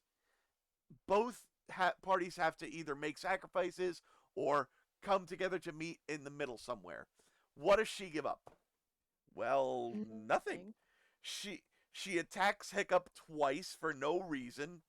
Actually, 3 times. 3 times for no reason. Um, she doesn't care about, whatever Toothless is saying, doing, or what his desires are or needs are. She's She just steps on his freaking drawing, his gift to her. yeah, which is another point to make in that, and I'll get to that when she draws, but I'll let you guys comment for a second. Just everything that she does is about her. Nothing about, oh, I like Toothless, I'm gonna do things for him. Nope. It's just Just try some ass, lover boy, and see if I so much as sniff at you. Because the entire movie, she does nothing but make demands that he bend to her will and does everything she wants. Seriously, how is she holding herself up on that? Her tail wraps around. Her tail's wrapped around and she's hanging, but I mean, that's kind of unimportant. It doesn't even make that much sense that Toothless is even that invested in her in the first place, because, like, he's met other female dragons before that are of different species. She's of a different species. It should not be this way. Toothless has more character development than just the slightly relevant shape and then go all horny mode. And you know what? Let's do a thought experiment real quick. Just change her from a Light Fury to a female Night Fury. Keep everything exactly the same. She'd still be a bitch, but it'd be one more giant nail that we can take out of the coffin instead of it being another thing that we're using to destroy the movie with. It'd be even worse. Hey, this is he's the last. She and her, the last of their kind. Now look at what they've become: a horny asshole douche and a bitch alpha, or alpha bitch. That sucks the life out of him. Okay, if the Light Fury was a Night Fury, if it was just she and him, it still wouldn't save the Night Fury as a species. It would still have to revolve around their children breeding with each other and horribly doing terrible mutations to the gene pool, because that's not a valid sample size. Well, yes. Home Alabama. Yeah. Yeah, exactly. Second time we've made that joke. And it won't be the last either. But it won't. It's like that one moment from Family Feud where the question is, what did you used to practice on when you were younger? And then the guy instantly hits the buzzer and says, "Sister." Oh dear God. That is their legacy. That's their legacy. Oh dear God. But and in the wild, most animals don't care how related you are; they still do it. Yeah, they do. But leaving aside the Darwin plot point of, yes, the gene pool is going to be too tight to sustain a species. They are functionally extinct. If Toothless is supposedly the last Night Fury, the drawing and her stepping on it. It's something that we pointed out right before realizing that the last recording was lost. But it is important enough that I want to bring it up again, in that the Light Fury. Is she a wild animal or is she sapient? Which is it? Neither. Neither, because they try to have it both ways, but the problem is each of those are mutually exclusive. Toothless is sapient. He makes a drawing of her as a gift for her. Uh, she then proceeds to seemingly recognize it as a drawing of her, implying that she has sapience. But if that's the case, she would not have then a second later gone and stepped on it and gotten angry at Toothless when he got angry at her. Um, which implies that she's a wild animal. But if she was a wild animal, she would have never recognized that it was a drawing of her in the first place. Which is it, writers? You can't have it both ways. It also furthermore makes her a bitch. Oh, you're gonna make this. You're making this nice, beautiful, pretty drawing of me. I don't care about it at all. Mickey Mouse. What's that you're drawing? And before we move on, I think to balance out the salt, the another point that you brought up in the Lost part, like this is a cool scene between Hiccup and Toothless for a little bit where he's trying to help him out. Oh yeah, yeah, they're working together. It's the best moment of Hiccup and Toothless together in the movie is that, you know, Toothless actually looks to Hiccup, and Hiccup is the enthusiastic wingman teaching, trying to help Toothless woo her, except neither of them have any idea how to do it. And then Toothless does the wrong things that Hiccup is trying to say. And Hiccup's all like, yeah, good job, keep going. It is legitimately funny. I said that in Failure to Inspire, and I still stand by it. It's the best moment of them two together. It's a true thing that brothers would do. Yeah. Unfortunately, it's ruined. Completely ruined because the Light Fury's a bitch. Yeah, and like, if they really wanted to say they really want to tack on all these character traits and like try to convince us she's a character. She should have been like more amused and confused rather than just like freaked out by his attempts. Yeah, I mean, it's that would have balanced it out a little bit. And that would have made more sense when she's like, drawing, now I like you. Yeah. She didn't even look at it from that angle. She didn't even look at it from the right angle. She never even recognized that, oh, it's a drawing. You just recognized, oh, you did something. Why did she draw? Never mind. There's just, oh my god. This movie could have been so much better, and she could have been so much better if they actually gave her any sort of character. The thing that destroyed her is them trying to make her a wild animal and thus feral. That is the source of most of what we hate about her. And also, oh god, I hate that moment. That moment where Toothless looks at his missing tail fin and has hatred of it for the first time ever since losing it. God damn it. And never mind that Light Fury considers Hiccup a big enough threat to explode on sight, but will gladly leave Toothless alone with him. Yeah, which is it? Is he a threat and you want to protect Toothless from him? Or is he not a threat? And in which case, why are you acting like he is a threat? So many inconsistencies, so much, all for the sake of making her seem wild and feral, so we can, she can be. There to go around saliva. Ugh. Oh god, plenty yeah. Of that to go around. Also, it's adhesive. It's whatever.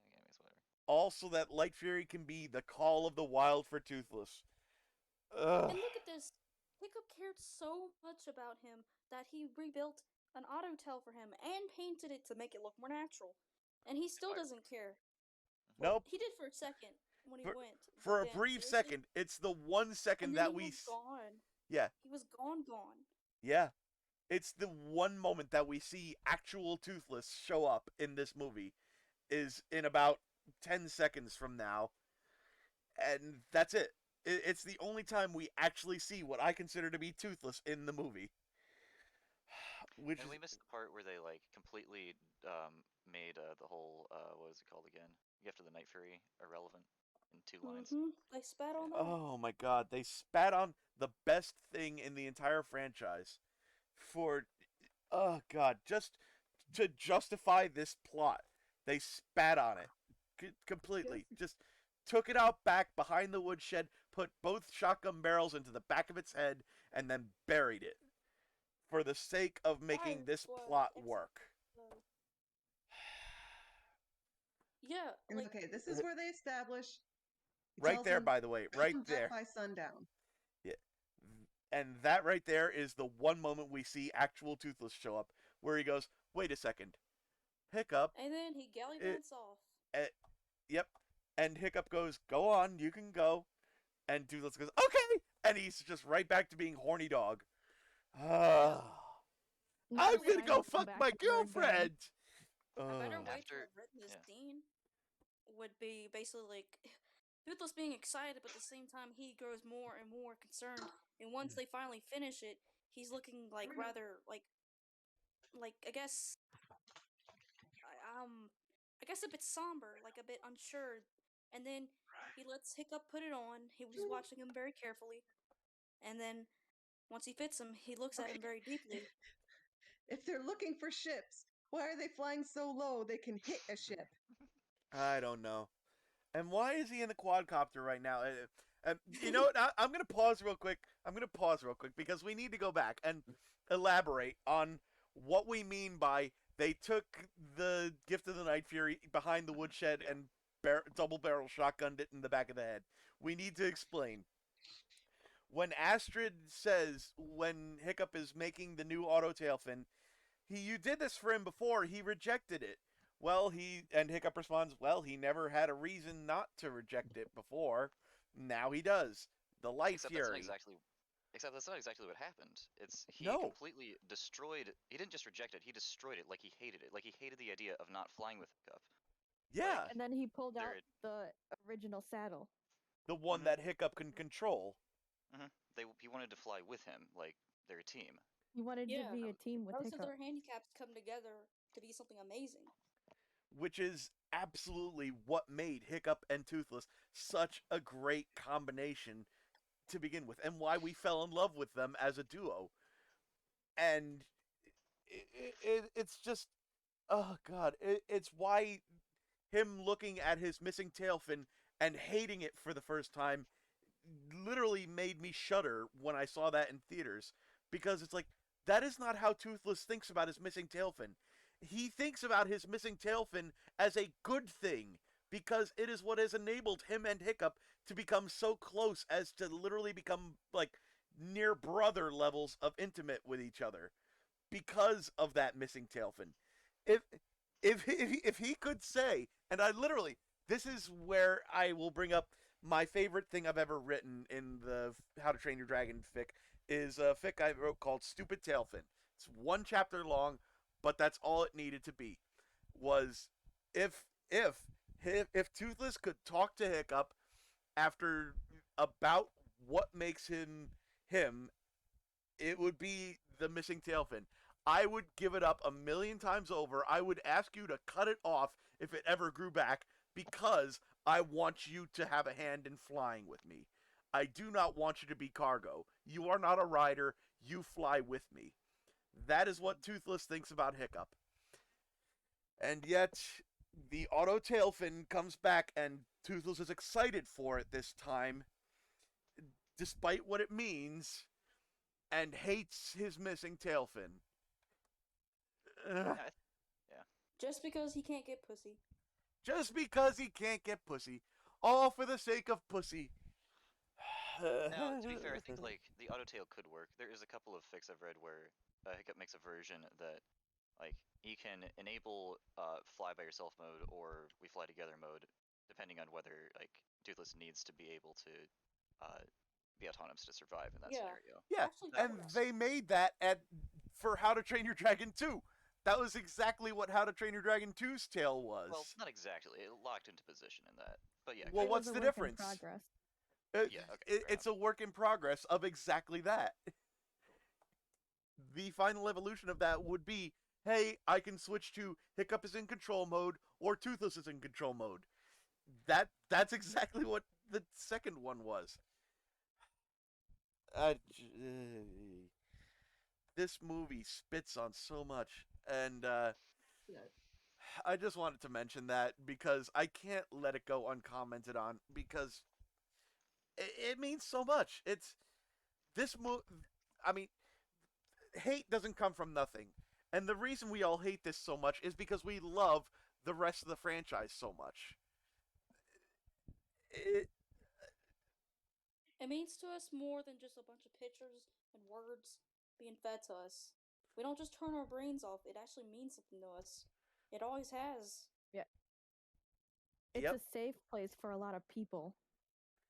And it means a lot. I mean, not just a safe place, but like an example, a life lesson. It just, whatever you want to call it, it's it's the thing that means something. It's Whatever not just you a want to call it. children's franchise. No, It's and for all ages. And so you need to treat it with respect. You need to actually understand that, yes, this stuff means something. And when you completely go against the meaning that already was made and that people connected with, we're going to hate it. We're going to reject it. Because you can't just turn on a dime like that and say, oh, everything that you believed of before, yeah, screw that, it's wrong, pussy's more important.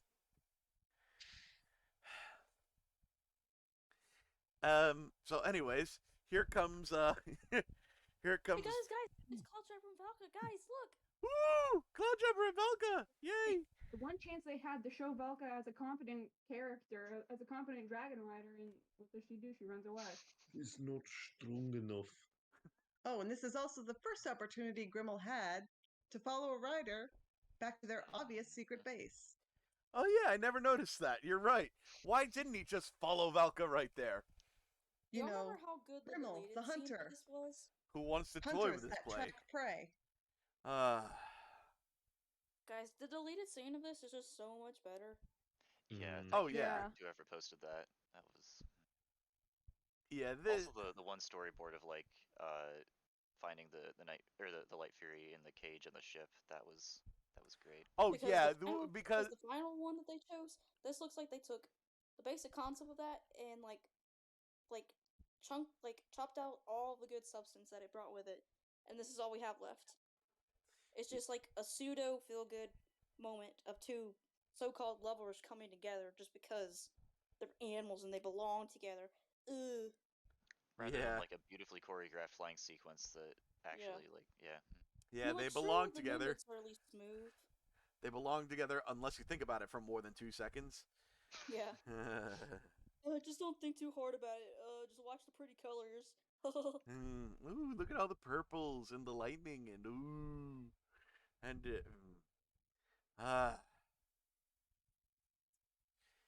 yeah, no, Toothless, you don't have those powers. You can't do the same thing. You shouldn't have those powers. You have your own built-in invisibility.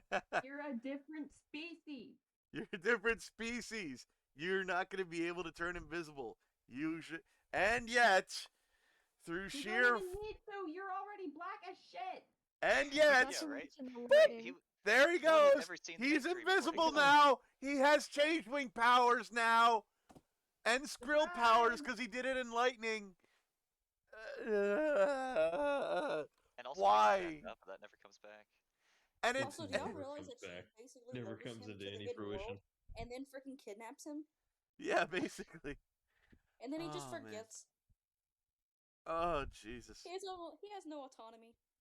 No autonomy at all, and God, it's so dense with its bullshit. Oh man, This could have been a beautiful scene. It could have been, if there look was at all the different effects and stuff. Like, look at the Aurora Borealis. It's but the absolutely whole thing is gorgeous. Just overshadowed by, yeah, like, just the whole, just immense disappointment and like disgusting undertones it really has. It's such a goddamn shame. It really is. Oh man. Oh God, guys, look! It's the hole. It's the hole. Yes.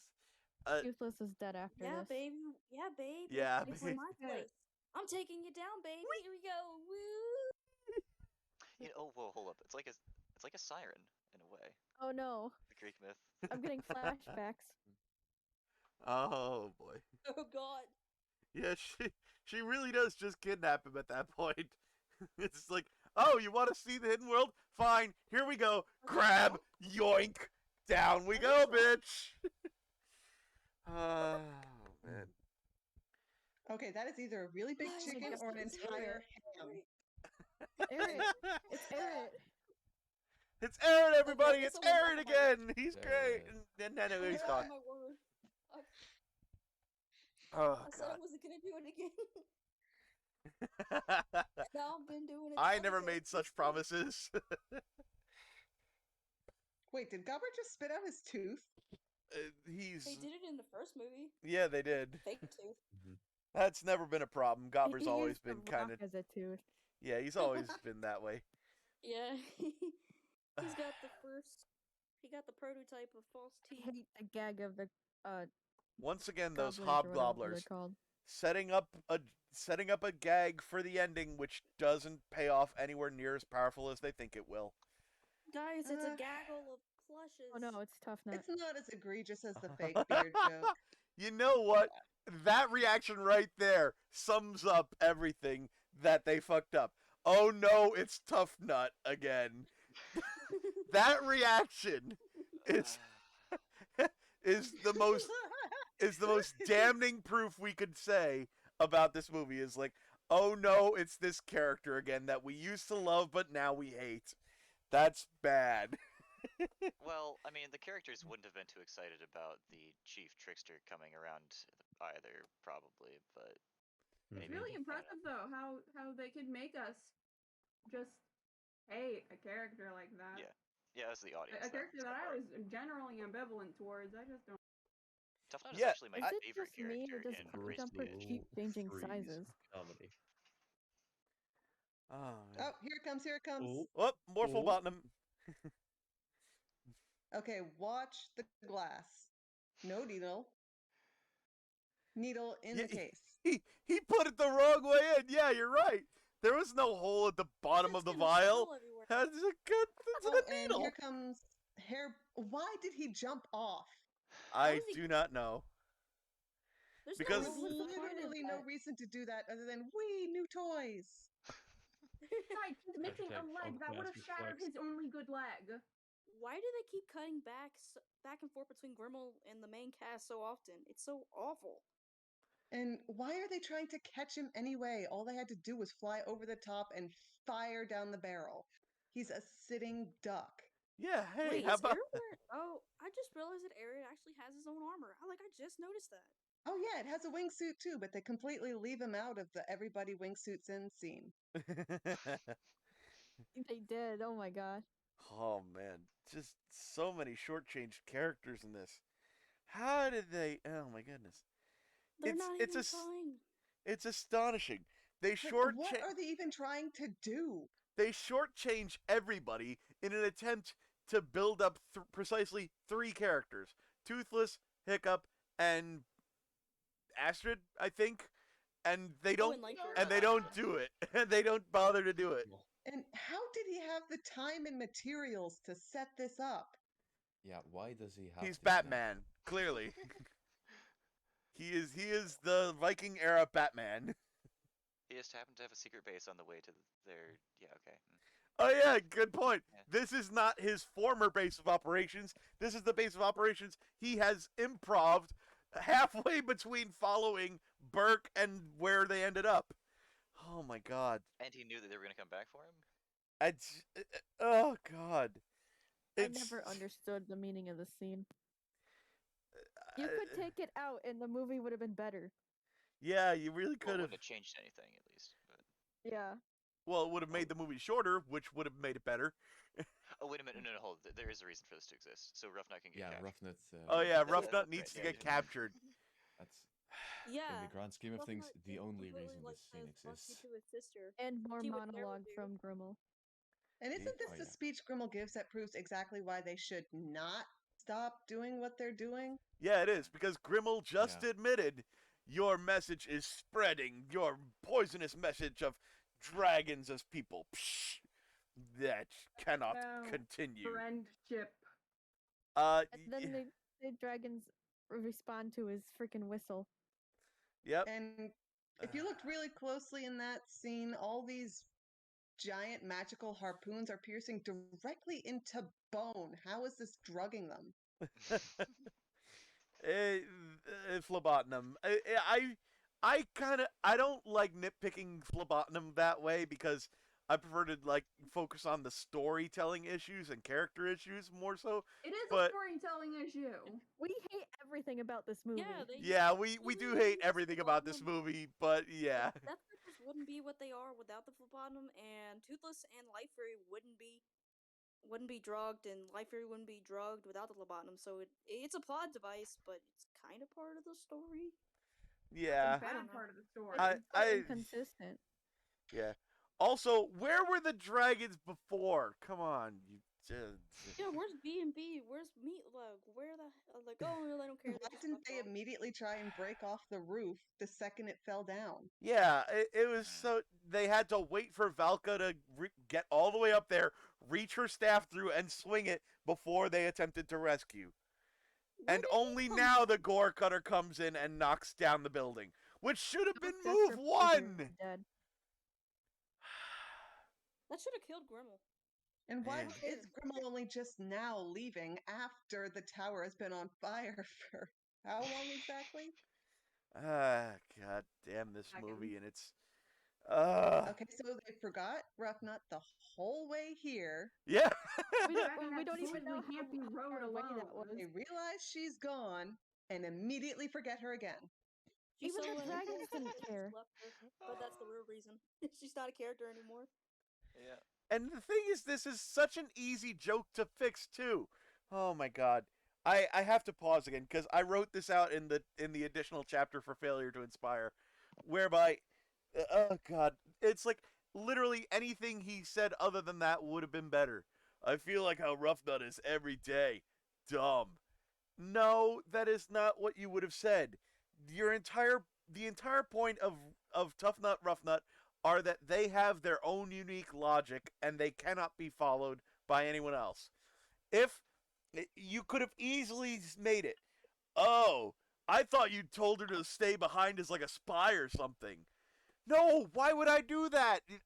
That exchange right there would have been so much better, and it would have hung a lampshade.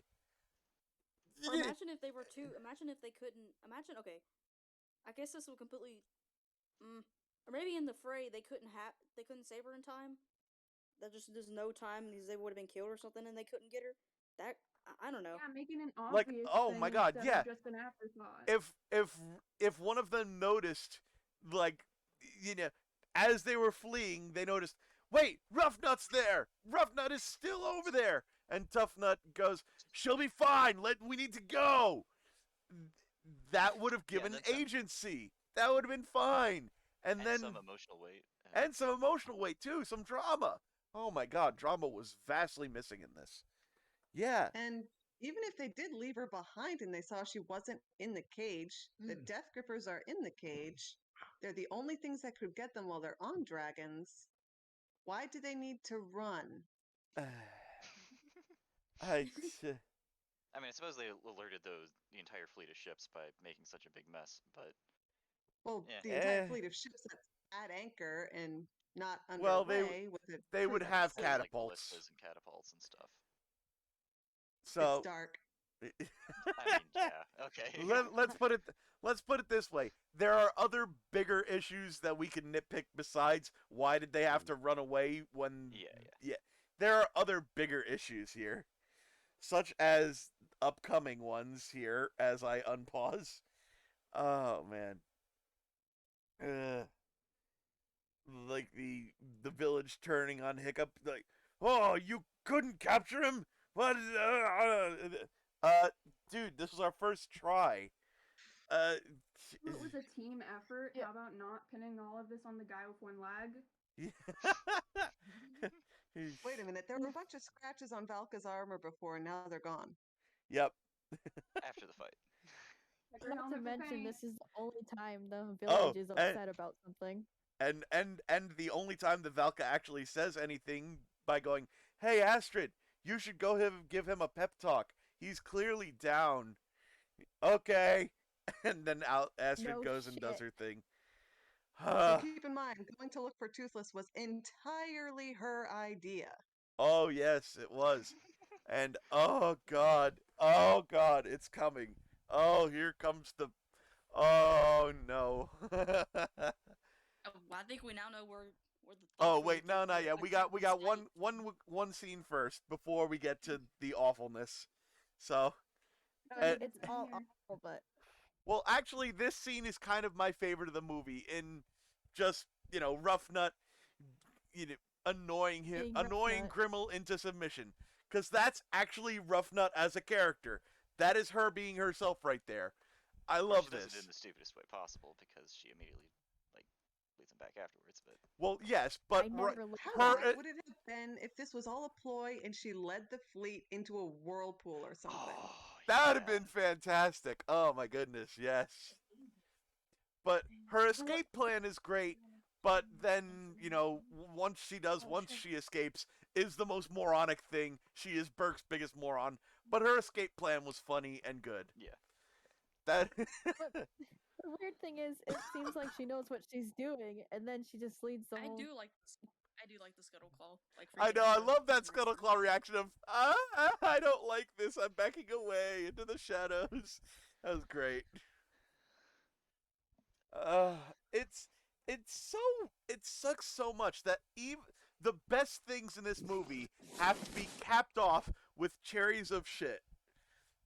And keep in mind that she had to explicitly tell this master hunter that they had a secret base for him to get the idea to follow them to a secret base after he has twice now seen them fly away to their secret base. Yeah.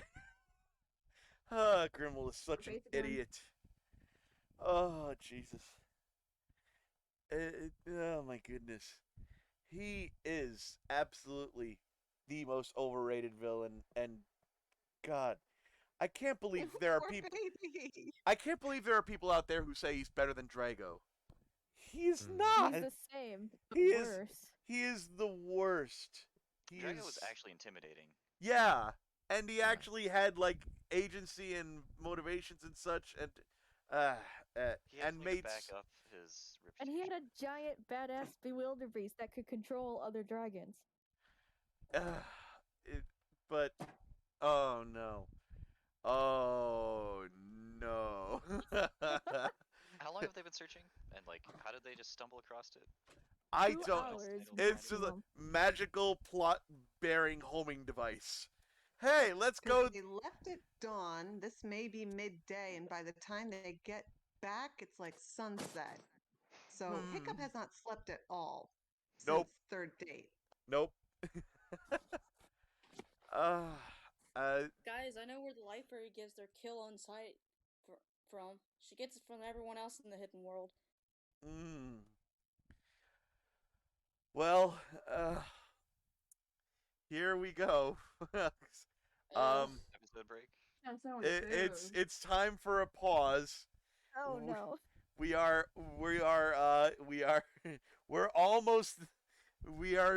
past the halfway point. But yeah, welcome to the hidden world, everybody. We're gonna continue this in the next episode, so we'll see you there. God help us all. And me.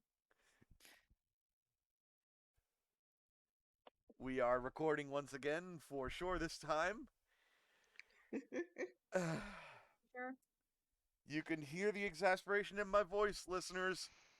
Welcome to Mushroom Hell. Ugh. Where do I even begin with it? There's more than one mushroom. Mushrooms.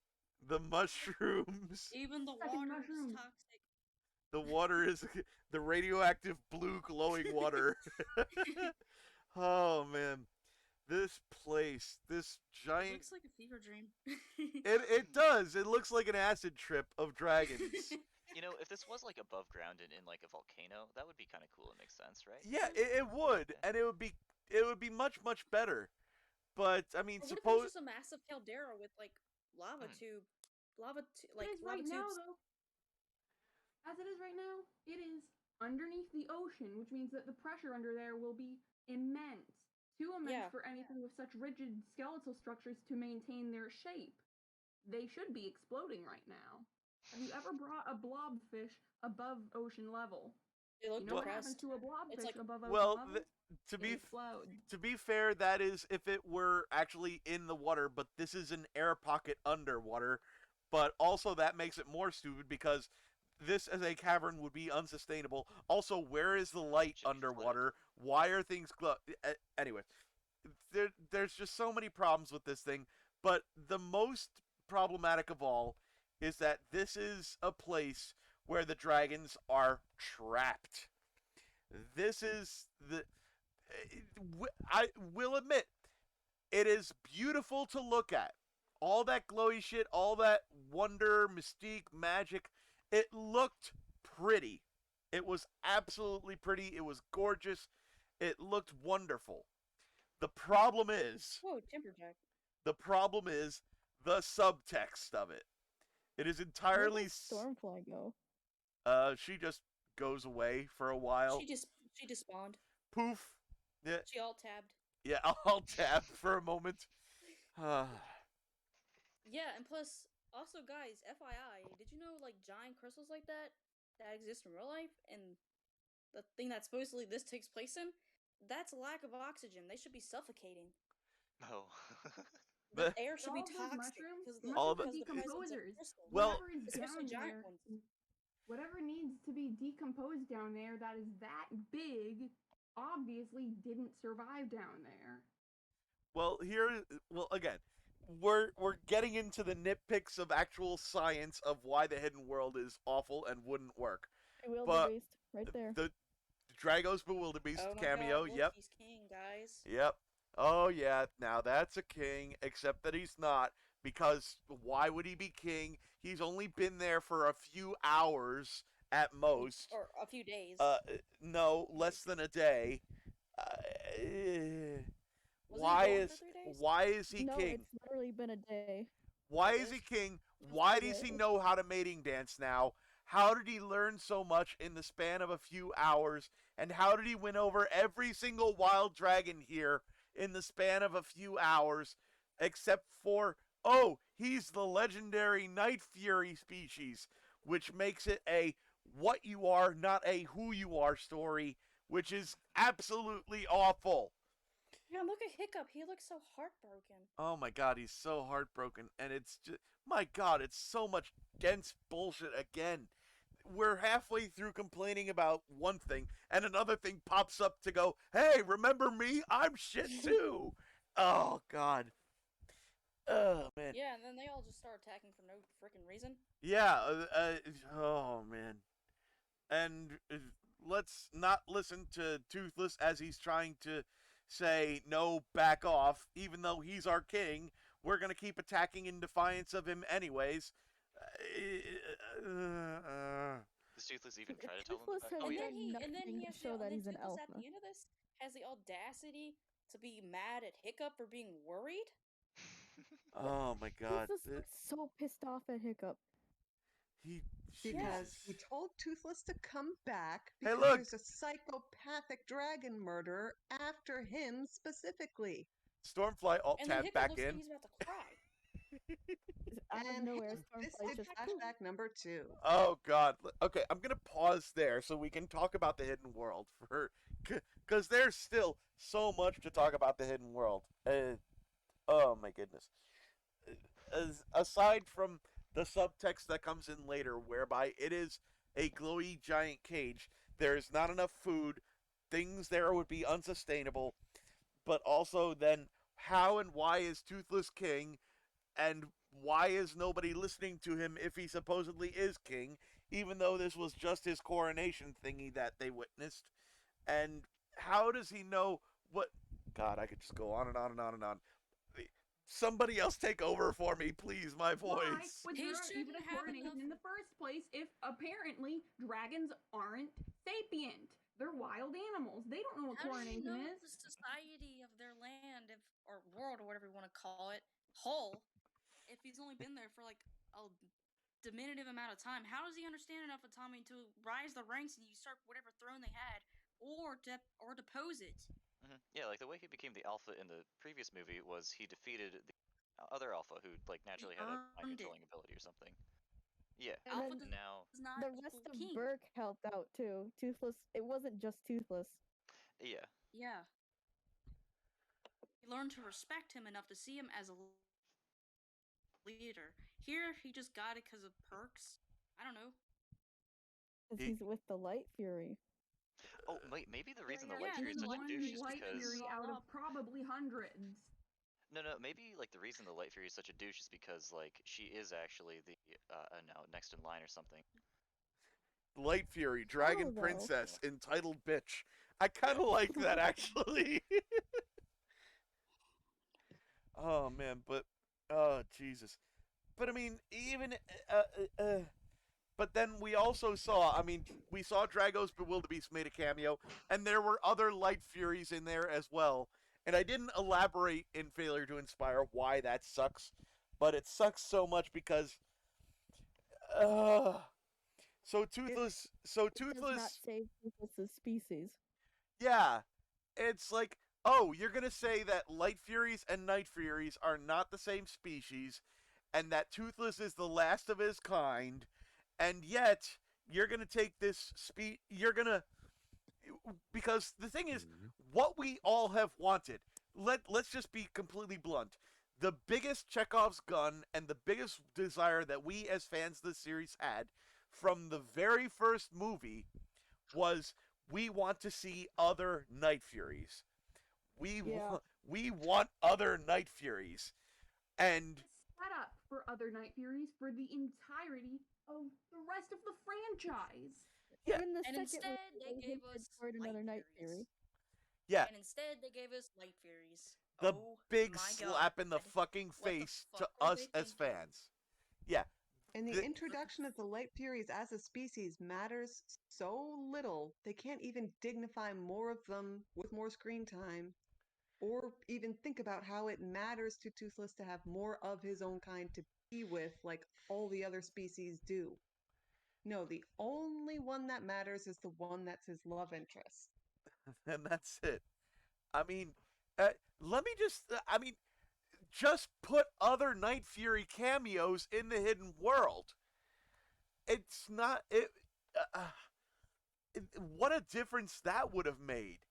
I mean, the subtext that would have come from that would have been so much better. And I mean, no, confirm.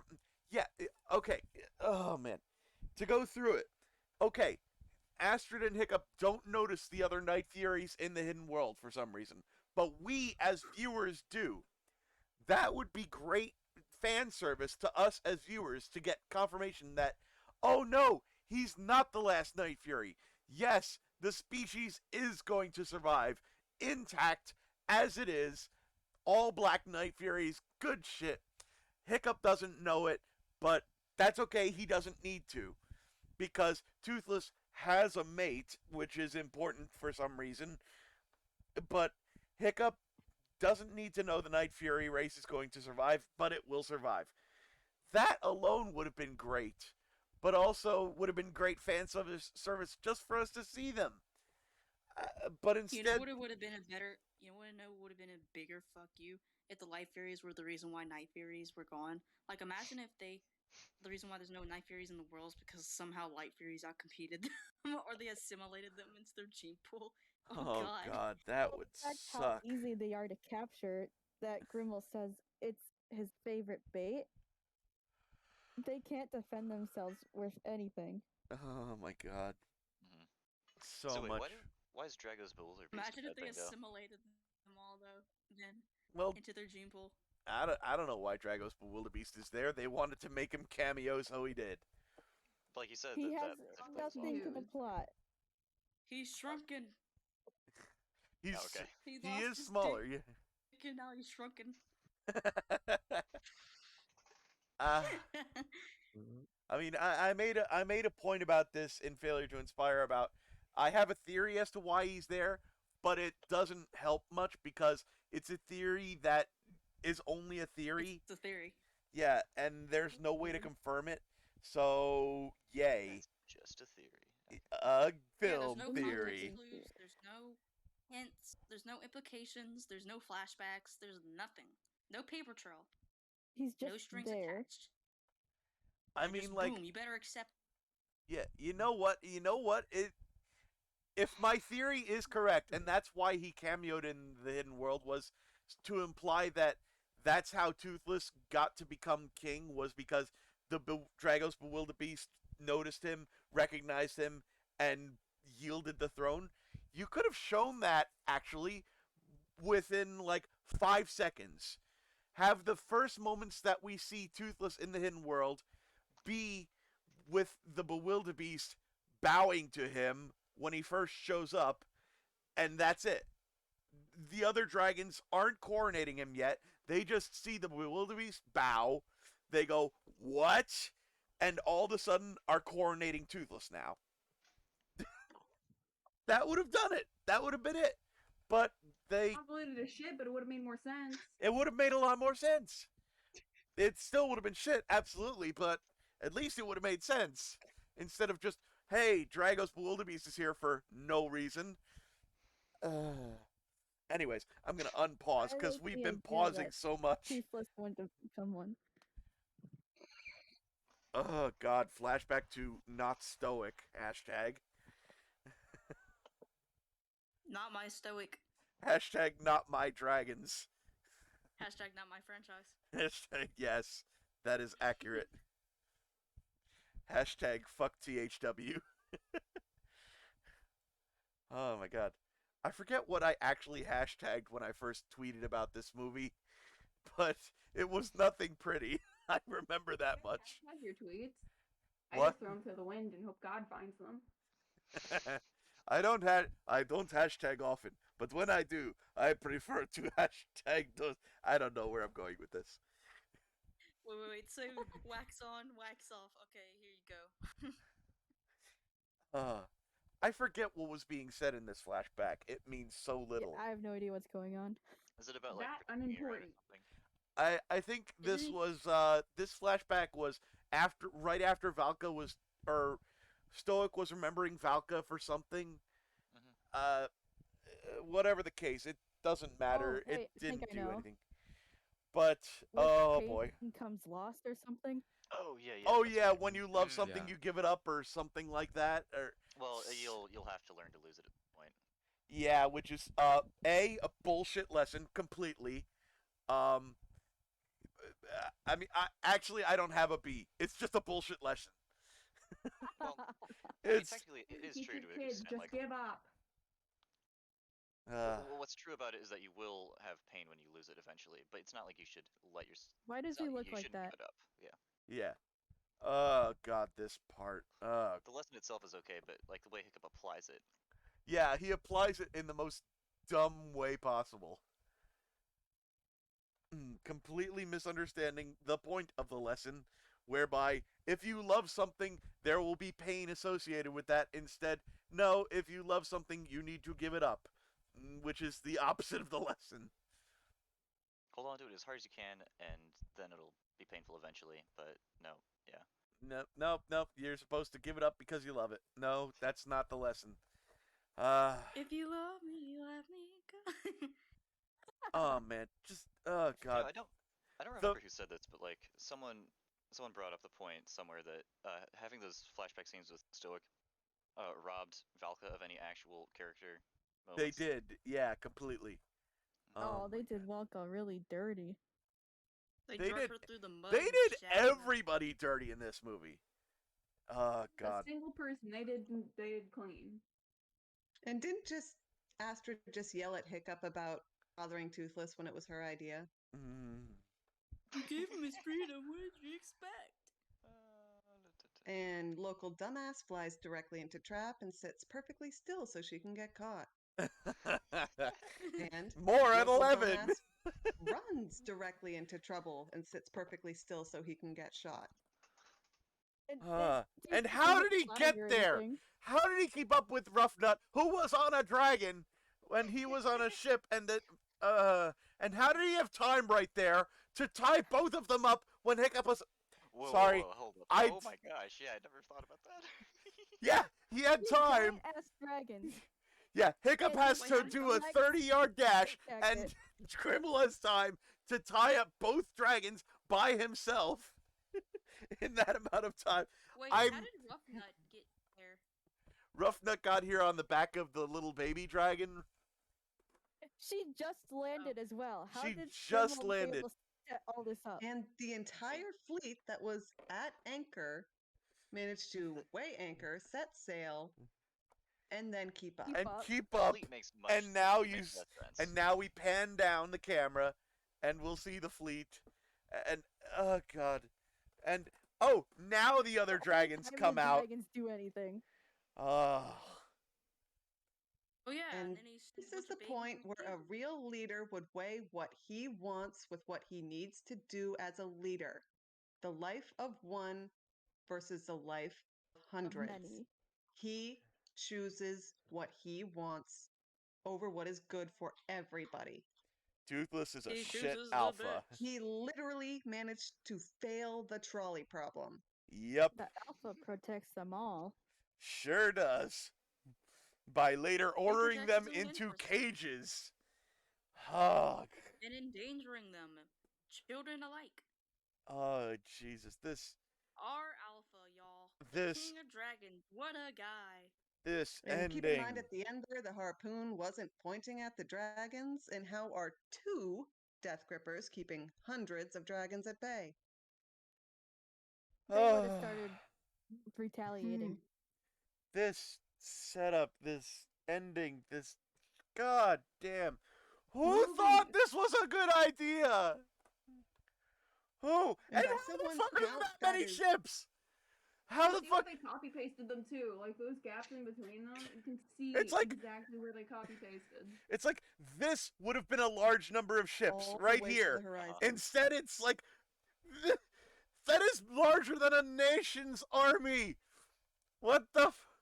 And so by the end, they either managed to destroy every single one of these ships with 9 people and nothing else, or they left all of them running free when they just proved they can follow a flying dragon at speed, and they just watched every single dragon they were trying to catch fly away. I'm And now there's having an no one to aneurysm. stop them. And with that many ships, it's not going to take them very long to fan out and find the hidden either. No, you'd think, hey, everyone just make a single line and we'll scour the earth in about 8.5 seconds and we'll find the hidden world. Jesus Wouldn't the ship Christ. itself fall and break? Hey, I think the ship to our left just disappeared down a hole. I think we found something. What the? Even, how did, I can't words. I can't words. This ending is just so much crap. Rapid fire. One thing after another. How did this happen? And we haven't even gotten to the dumbest parts of Why it aren't yet. they flying on their dragons?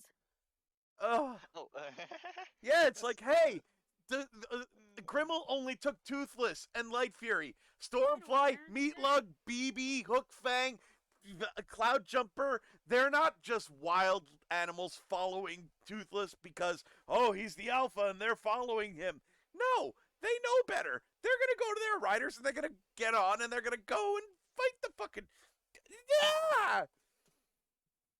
Deep breaths, Iron. Deep breaths. I'll be fine. I promise. I promise. I won't die. I'll come close, but I won't Better die. containing my trauma. And now she's spouting off the lesson he already learned in the last film. Oh yeah. Wait, Well- what was that again? That he can be his own person. Oh. And Why yet Didn't he throw away Inferno? he does. He throws away Inferno during the final battle, and she gives away her favorite axe for no reasons. All the Uh, we really are cutting all the loose ends, huh? yeah, we're just clipping all the branches. And so he tells Just leave the everyone to get in bridges. their armor. They all do. For some reason, he never saw fit to make sure Valka had a suit that could fly like everyone else. Oh yeah, how about that? However, he gets a You'd free think pass. that He if has one hand. anybody would be a good flyer by themselves, it would be Valka, but she never gets a flying suit. Wow. Oh, Jesus. No, Cloud Jumper, get in the cage. Don't you know my wife is in danger? She's more important than all of you. Drool. Oh, Jesus. So. And once again. Oh, and this is your plan, huh? This is your plan. We're just gonna fly in there, huh? Yep.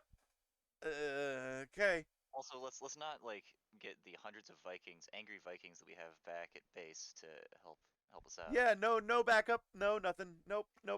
Just us flying in. No plan, no anything. I'm stupid and desperate. Whee! Okay, so this is where he drops Toothless down within touching distance of the people who he laughs and says he's not giving the dragon to. And they don't stab him. Even though, and now they're freaked. Didn't he say, he didn't even say, hi, I'm not giving them to you. And now they're all, what? He's betraying us, even though he hasn't said he's betraying them yet. And he has Toothless within snatching distance. God, who wrote this? So how is he betraying them by giving it to him? That doesn't even make sense. And how the hell is okay? Fish legs flying suit. Fish legs flying suit has the smallest wings for the heaviest person. Yeah, he can just and he's float. Not even using the bumblebee motion. Nope. He can't move that fast. He can just float. Apparently, he's Superman. He's Superman with a really ugly mustache. Is Fish legs. And only 3 dragons have the sense to go back for their riders. Also, why is Grimmel not threatening to force them back again? What? Yeah, and why hasn't Grimmel shot the Light Fury by now? Clearly, if Hiccup is trying to counterattack, well, then it's time to execute on your threat. But nope, it's let's just watch them fight back. Yeah. Even otherwise, she's completely outlived her purpose to him. Whoa, hold up, wait. He just takes off his muzzle just like that? What kind of a... Yep. Yeah. Yep. Also, here's another point of contention. I brought this up, I think last year, and it stuck. How is a Light Fury lucid enough to fly? She got... Oh, yeah. Oh, yeah, she did get drugged. She is drugged right now. But overnight also, to recover Toothless last is drugged right now. How is he awake at all? How is he flying? What is... Yeah. And why The are the phlebotinum Death Rippers doing again. more to wreck the fleet than hundreds of Burke's dragons that know these people are bad news? Like, all those dragons, not a one of them is doing anything. Mm-hmm. I Nope. do like the Just idea of watching, using they're the just silverback set gas as a gas grenade. They're but... just set dressing.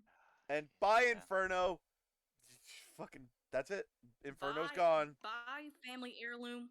And my only weapon that I've spent so much time and energy perfecting, and That's another FU to like old fans.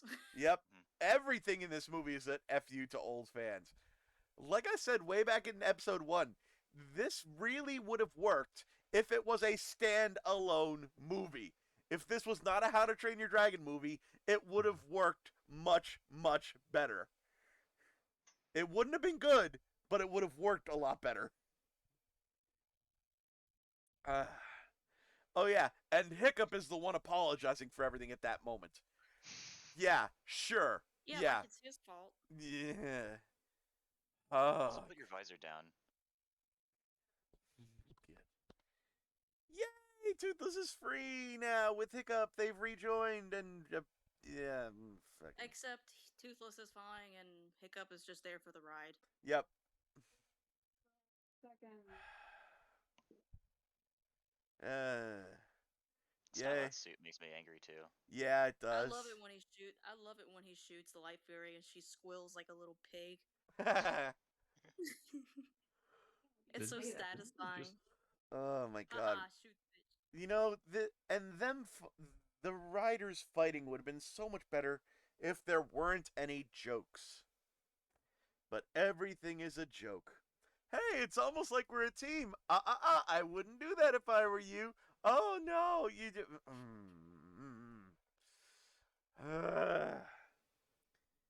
They made.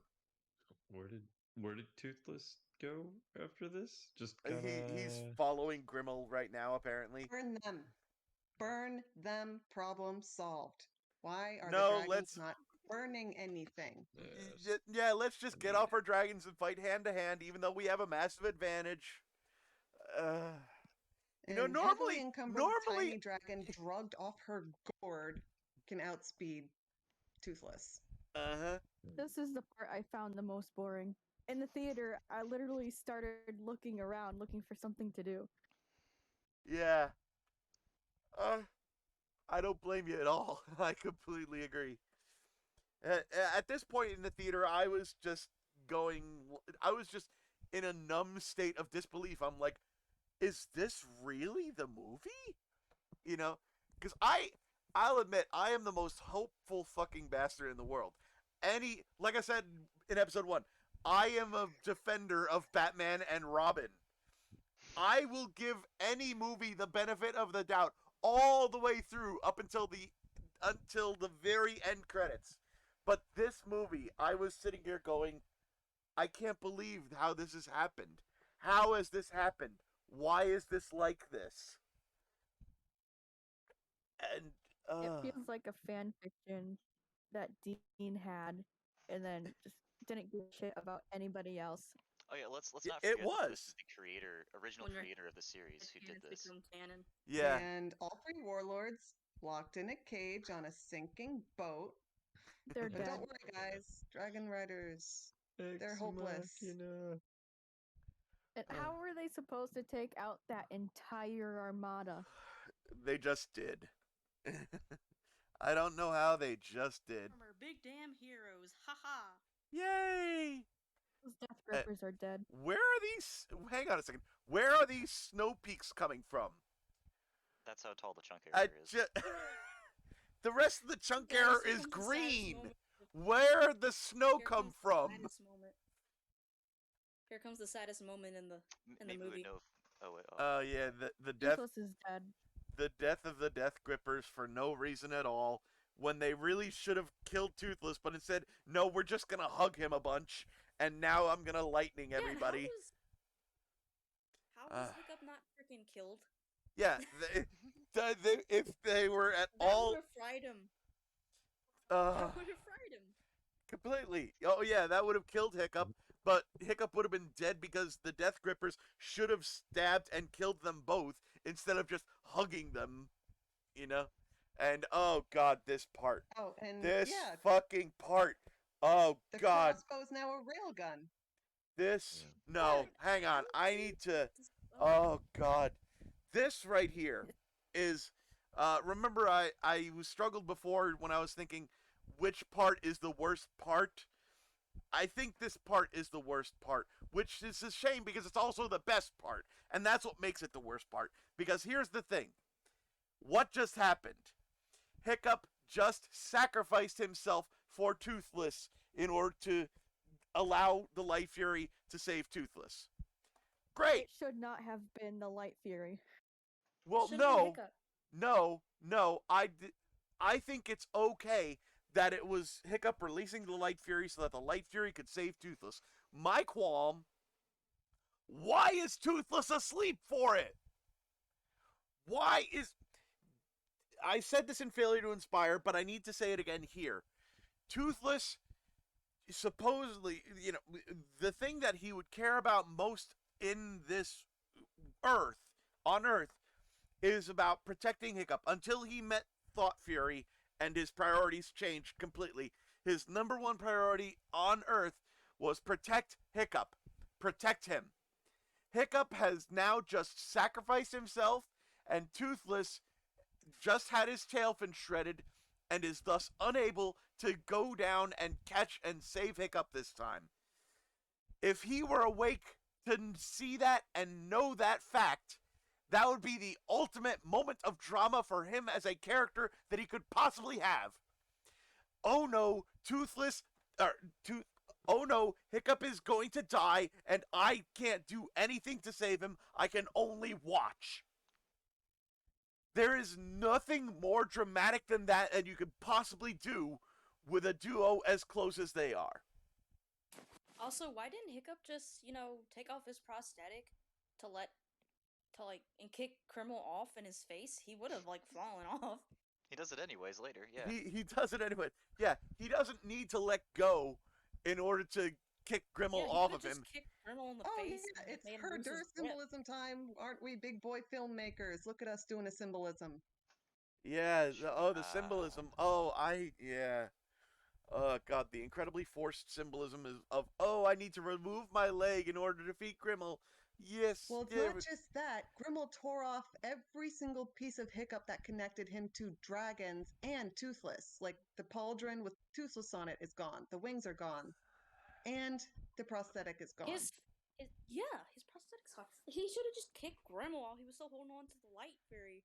And just like, seriously, there's just so many ways. Also, how did Hiccup dodge that?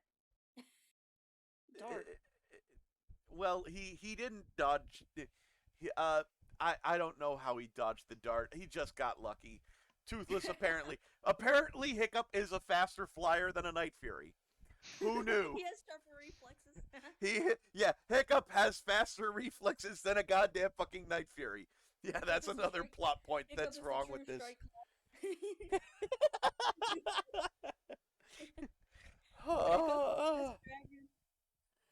How and why? Oh god. Oh god. Here it comes, y'all.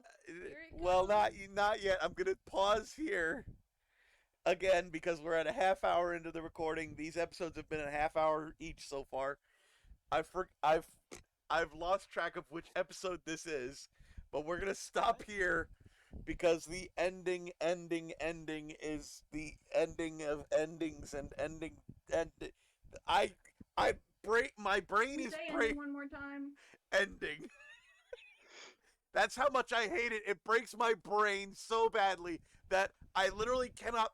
I start saying a sentence and then I remember how bad it is. It breaks my brain and I just stop right there and start repeating myself. Bro, that's what happens. Is I go, right, the ending is coming and it's the ending of ending.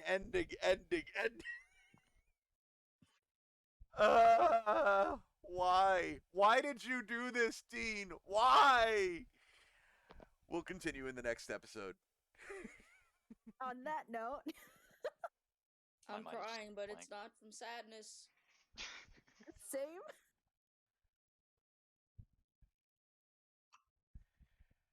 So. Yay, Grimmel's dead. Grimmel is dead. Hoppity hop. Yay, Grimmel's dead. Toothless is alive. Hiccup's alive. Light Fury's alive. Yay, all the dragons are freed again. Woohoo! We've won. Yay! Everything is great. Glitter hearts. Oh, here's Toothless, Light Fury. You can have him. Yay! Oh, they're in love and they're happy together and yay. And Falca's reciprocating Snotlout's advances, which... ignoring that for now. It's a happy ending time. Yeah. Happy ending time. Yeah. Ew, heteronormativity. Heteronormativity, yes. The heteros are making me upset. And on that note of happy ending and we've won. Oh, what you doing there, buddy? Why you looking at them? Hiccup, what you doing? What's going on? Why do you look so sad? You've just won. You've got everything why do you look so sad, Astrid? You've destroyed the entire fleet of Earth, and they can't come after you anymore somehow. You're safe! You gave him his freedom! How did you possibly think would happen? God, he looks greasy. I just have to comment on it one more time. Toothless is one greasy motherfucker. And the dragons have no idea what's going on. They're not like, oh hey, I actually want to stay with my friend. Nope. They're just, it's time to go now? Okay. None of the other Vikings resist or complain, even though they were complaining about leaving Burke. This is kind of bigger than that. They give up on their ancestral home of 7 generations and 300 years on a whim, and they give up on the dragons, which have defined their lives for the past few years and have made their lives a literal utopia because of it on a whim. Burke is really good at changing its mind. Apparently, in this now I movie, can't get off For the island. people with Except when they stubbornness first get- issues. for people Except with when they There's no stubbornness way your own issues, they really transportation off the learned how to island. change their minds. And they gave up everything for nothing. Because they've already won! They didn't need. They live on Because top we of an deserve to impenetrable suffer, fortress now. guys. Look, it's the bittersweet ending we promised. Oh boy, look at this. It's cinematic. Oh, Toothless is gonna hug The Hiccup endings are so goodbye. last century. And we're gonna. Oh, and fuck this! Fuck this! Fuck this! Fuck this! Fuck this! I'm sorry. Fuck it some I just had to shout that as the reverse touch scene happened. Oh boy, No, that's he's the only crying. appropriate Oh boy, reaction. I'm so torn. Ugh. Jeez. And apparently all the dragons followed him. Because that is the yes, the first moment of friendship between the two best friends for life. The first time I ever allow Hiccup to touch me. Now we're gonna do the backwards thing for no fucking reason. Oh my god, guys, look, it's Terrible Terrors. Oh my god, look, from the first movie. And not even Cloud Jumper looks back. Nope. The Light And Fairy he's did not 20 plus hesitate. years. Falca and Cloud Jumper only got 2 words from each other in that entire scene. The Light Fairy didn't even hesitate. No, She none of them really- did. She really made her point. None of them hesitated at all. At all. In any way, shape, or form. No hesitation. And And- Toothless just looks relieved. He looks more relieved than anything else. He's like, oh, finally to be free of that fucking burden. Time to go plow my bitch. Oh no. Yo, Time to go finally, the breathe. roommate Aha, left. Light Fury go burr. Oh, his eyes don't match his. Ugh. They look like they're glowing. Yeah, the eye whites are so white. And so now they've saved Ugh, all of why? Earth's What is dragons. this but- transition? Ew. Jeez. God, that was the awful Oh fucking. god, look, it's the wedding. Ew. Ugh.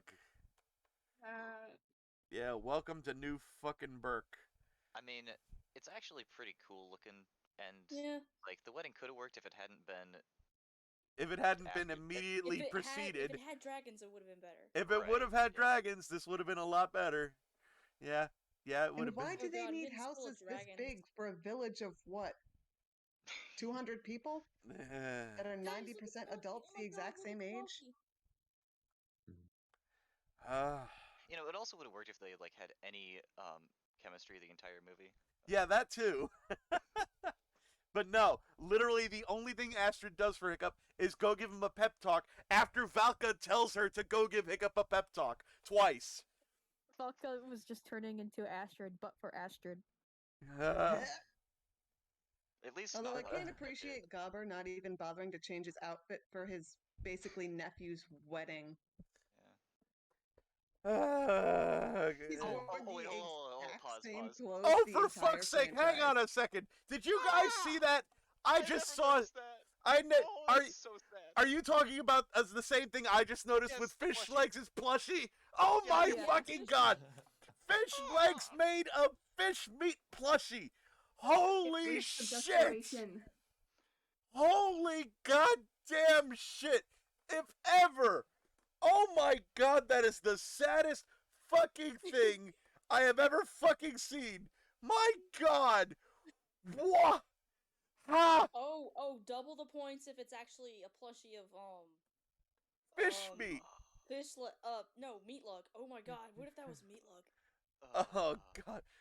No, the meat lug one is actual size back at his house. Oh my god, and at night he strokes her and calls it her. His He little sobs princess. himself to sleep every night stroking meat lug's plush. Viking version of the anime body pillow. Oh good I god. should not have said that.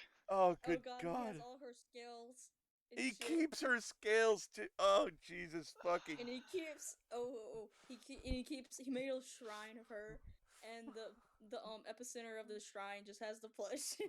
You know, And he we're lights we're candles writing at a night. prompt. It's a whole We're ritual. making a prompt right now. We do this a lot, listeners.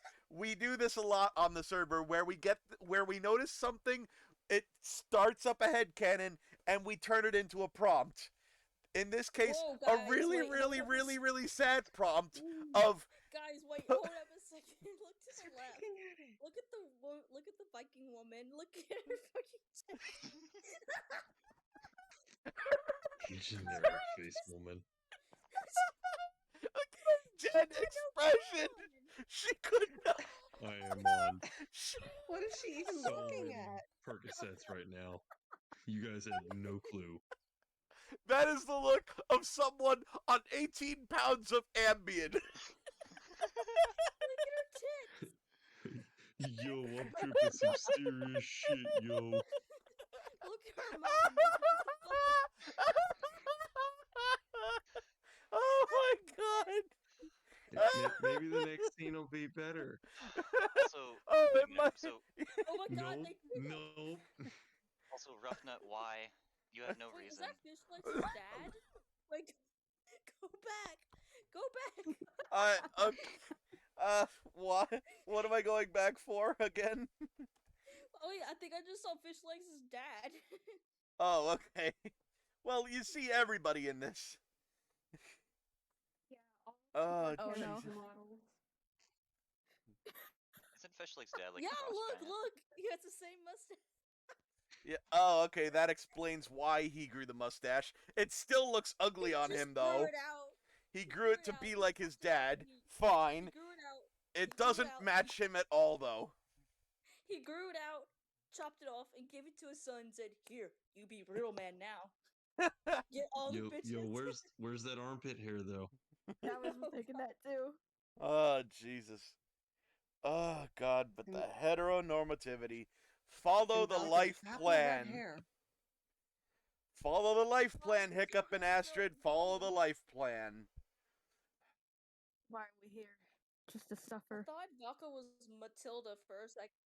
Or no, Merida. I thought Valka was Merida for a second, looking for behind, because her hair's just so red. Instead And I of love how faded it's the ginger. dead of winter, but everyone's wearing the exact same outfits. Yeah. It's almost like this scene was a complete last-minute addition. Oh, yeah.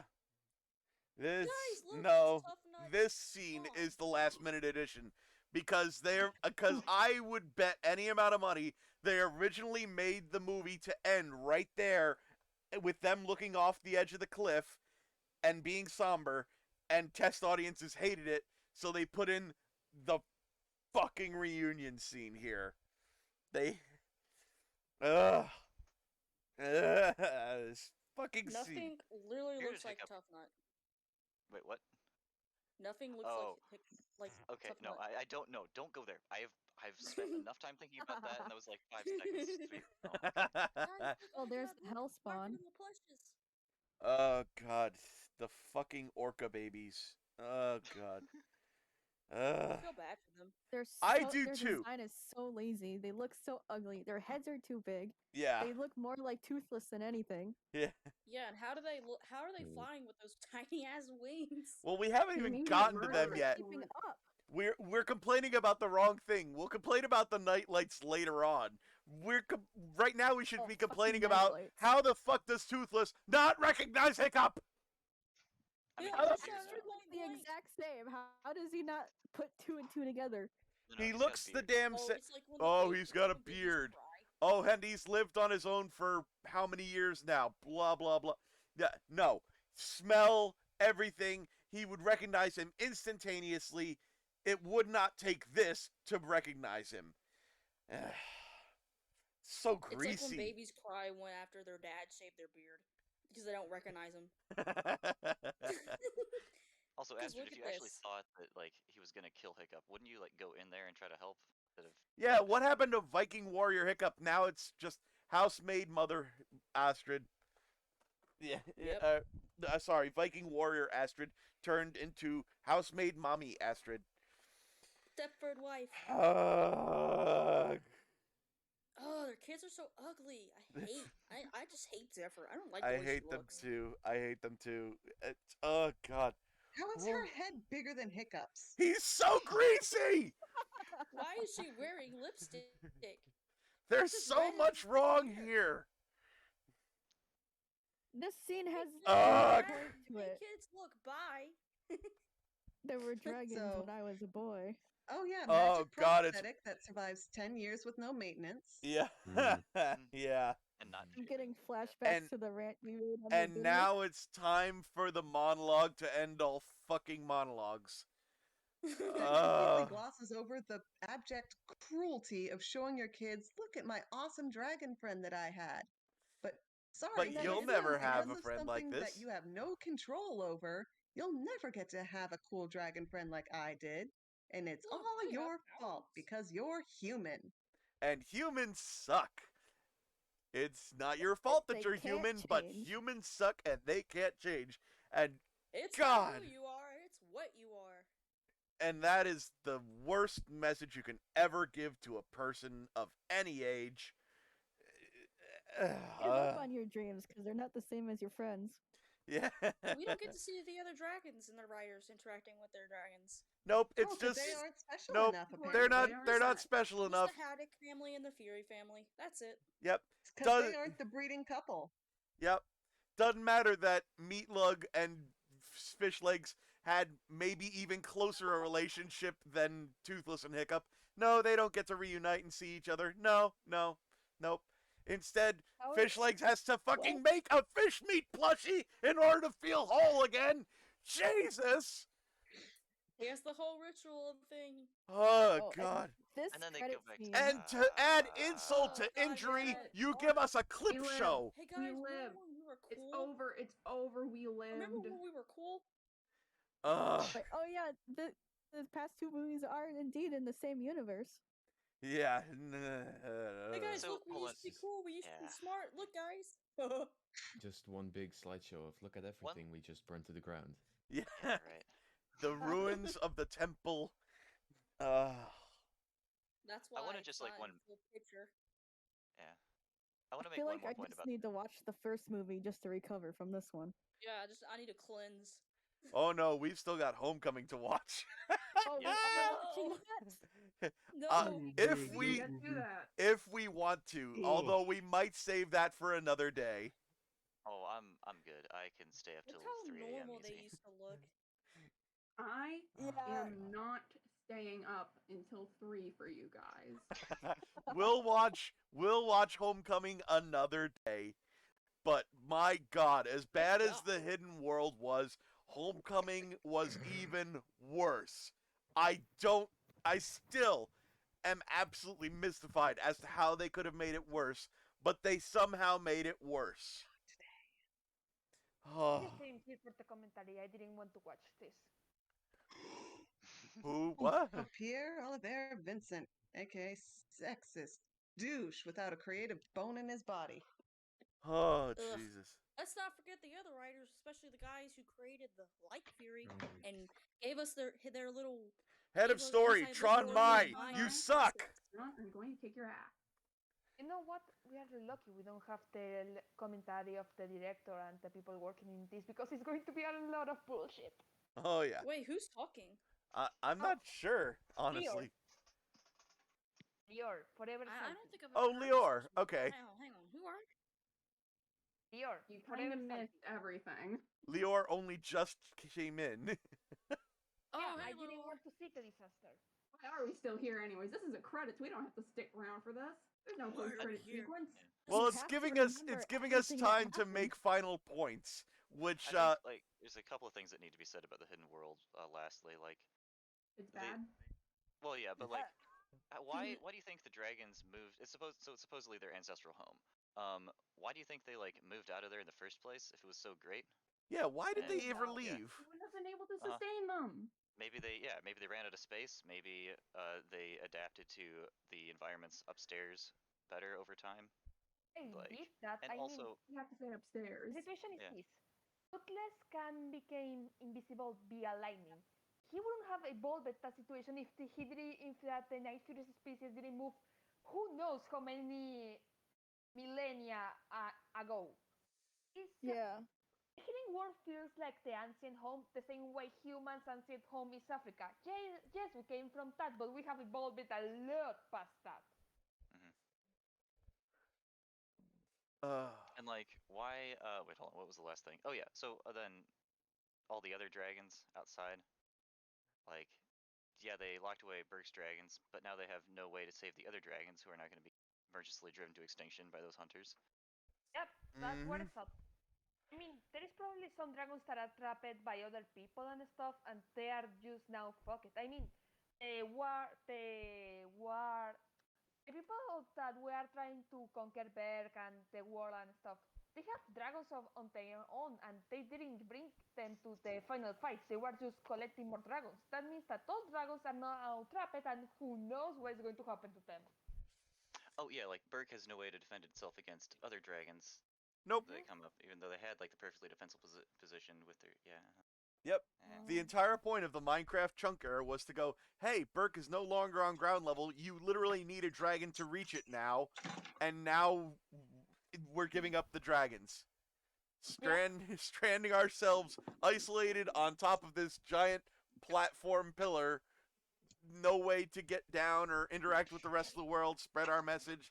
And yet we're going to hope that the rest of the world gets better about dragons because we're sending them away to wait until people change their mind about dragons. How are they supposed to do that when they can't even be around each other? Honestly, the fact that they stayed on New Berg is stupid. Like, if you're not going to have new dragons, be back on Berg. Who gives a shit? I mean, they cannot get now down to get more fish, so that's fuck it. They don't have any routes to get stuff from other places because the merchants are going to Berg and see that nothing is there. No one knows they are now there, so they cannot make any diplomatic missions and Trading. stuff. It's just. Mm. So Yeah. stupid. There's just so much wrong with this ending. I mean, from the. I mean, all for the sake of it being quote unquote bittersweet, when bittersweetness doesn't even work the way they did it. No. Bittersweetness works when it's an unavoidable outcome. Something like if, like I've said this in Failure to Inspire, if Hiccup had, fallen after setting the Light Fury free, and the Light Fury did not catch him in time, and Hiccup hit the water and was now dying of his injuries, saying goodbye to Toothless and Astrid. Hey, I guess we shouldn't have held off on the wedding for so long after all. That's a bittersweet ending Okay, yeah. because he doesn't want to die, but there's nothing he can do about it. Another The example that I can think of another movie is the first Ice Age. Like when they say goodbye to the baby. It's very sweet because they like the baby and they were a little family, but he needs to go back to his people. It was for the best. And that was a separation that actually makes sense. And that was in the same movie as well, not across seemingly 6 years, a whole generation. Exactly. Yeah. Or the bittersweet ending to another movie, Spirit Stallion of the Cimarron, which to be fair, I have not watched, but I do know the plot of it, whereby whatever the sympathetic Love it. the sympathetic character to Spirit who does set him free would gladly continue to know Spirit and be friends with him, except that he understands that goal is incompatible with Spirit being a free horse and a wild horse like he should be. That's a bittersweet ending because you cannot have what you want and also do the right thing. You have to pick one. That's what makes Honestly, something bittersweet. Not, honestly, we'll have. The Yeah. saddest part about that is that movie was made by DreamWorks as well. yeah. Yep. Mm-hmm. Honestly, if Hiccup had released Toothless at the first movie, maybe Toothless wasn't adapting to living at Berg and stuff. It would have worked better because they just knew each other for so little, and Toothless couldn't be happy with him. It would have been something, even if the autopilot tale didn't make sense. But no, 6 years. Yeah, because in Spirit, the whole point was Spirit got into the humans because of a mistake, and he did not like it. He wanted to go back to his family, which were all wild horses. In this movie, both humans and dragons come together with mutual benefits. They adapt to each other. Exactly. And in Spirit is being held and we actually against see his will in family. captivity. In How to Train Your Exactly. Dragon, Toothless is never held captive. Never. In fact, he is Opposite. given his freedom in Gift of the Night Fury, the best thing in the franchise, and he rejects it in favor of, not going to say going back into captivity, but he rejects it in favor of being with his friend and partner Hiccup because he prefers it. That is his decision. It is the entire opposite of the call of the wild and the need to be free and Spirit Stallion of the Cimarron. It is the exact inverse. Not to mention that thing. Oh, he didn't need that. Didn't have a reason before. What better reason is to be independent? Like, idea for many dragons or even people, the idea of being stuck and not being able to move or not move that easily will be a nightmare, especially if you have that freedom before. But Toothless is okay with it as long as he can be with Hiccup and be flying on his side. He doesn't need anything else. That actually that just brought up a great joke point in my head of like that fits into my headcanon theory that Toothless is a sub and like Toothless is totally a sub. He absolutely would be. Hiccup is the master, Toothless is the sub. And he didn't have reason to leave before because he didn't have a new dom yet. Oh no. Now he has the Light Fury to dominate him. Oh god. And that's why he wants to leave now. Hey, Hiccup, Oh, sorry, no. you've been a great master for a while, but I found a new better master. Bye. Toothless, Light Fury Gopher. Toothless, it's time for your daily begging. Coming, dear. Please never say anything like that again. It's like a really good time to shut Iron up. My apologies. We can't end the podcast on that, can we? No, we can't. Somebody think of another point, quick. Yeah. Well, what if Astrid had died? Yeah, I don't know. Ooh, that's an interesting idea. Yeah. I mean, you'd have to like completely rework the entire plot around how Hiccup and everyone else would respond to that. But I think it would be an interesting place to go. Oh yeah. Oh, there are the darker side of tons. Hiccup come out. There are tons and tons of potentially fantastic what ifs and alternate endings and ways that this could have gone. The bones of a good movie are absolutely in here. Absolutely. The problem is they've been put together in the worst possible way. It's like those early reconstructions of the T-Rex. Yeah. It's like, oh my god, how did they not oh my god. They didn't care anymore. They didn't care anymore. Well, to go back to failure to inspire again and what I've said before, and I'm going to repeat myself some more, but it all came from Dean wanted to go back and end the series one way, and that was with the line, "There were dragons when I was a boy." It's very, very stupid, by the way. He had a top-down end goal to end the movie a specific way, regardless of what he was building up before. And that means that what he built up did not match the ending that he wanted to make. So he crowbarred and crowbarred and crowbarred and crowbarred, and none of it works. And let me tell you, if you read the books, that the ending doesn't make any fucking sense. Like, if you read the books, there was a war situation happening. Like, I am not going to make spoilers or anything, but shit was really fucking bad. And not only that, is Hiccup, well, it's okay if I gave some spoilers of how a better ending was possible? Yeah, go for it. I'm never gonna read it. Okay, so, in the book, Hiccup doesn't give up that easily. He says he's going to try his entire life if necessary to make sure dragons and humans can coexist. And just only after he dies is that when all the hope is lost. And not only that, the dragons choose when to move away. Some dragons leave immediately because they didn't have a person he were attached to. Some people left when the person dies and they didn't have anybody else close to them.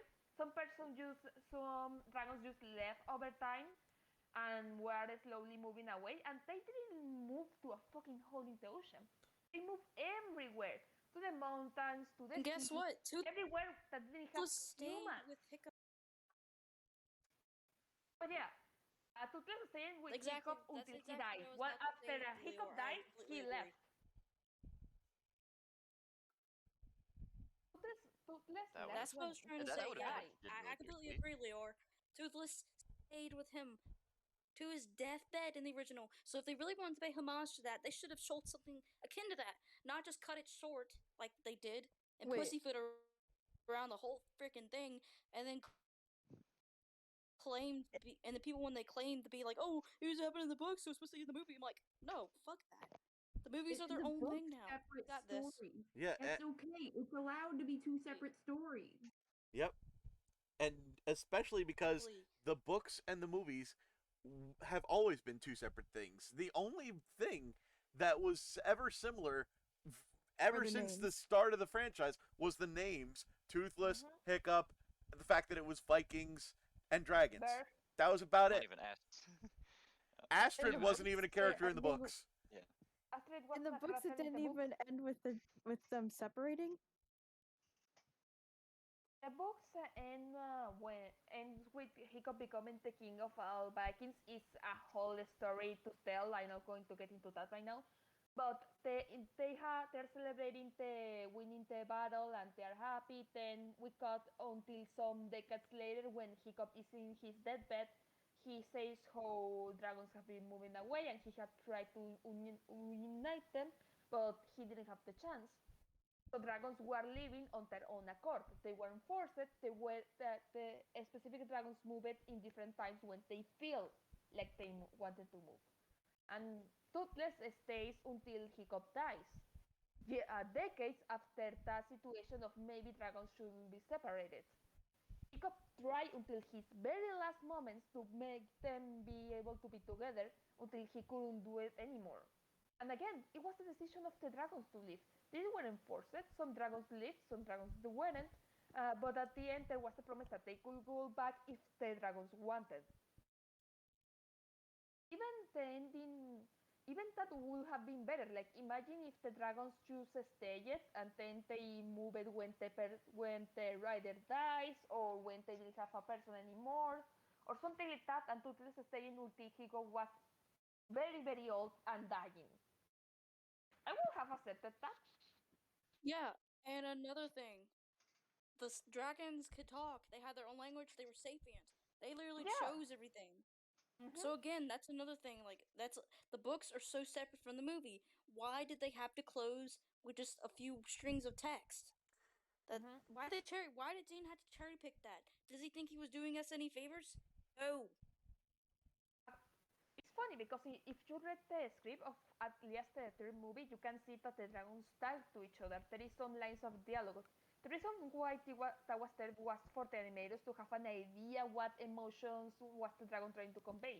But the point is that the dragons talk, and and it would have been great for the story. But no, the end didn't want the talking animals of Disney.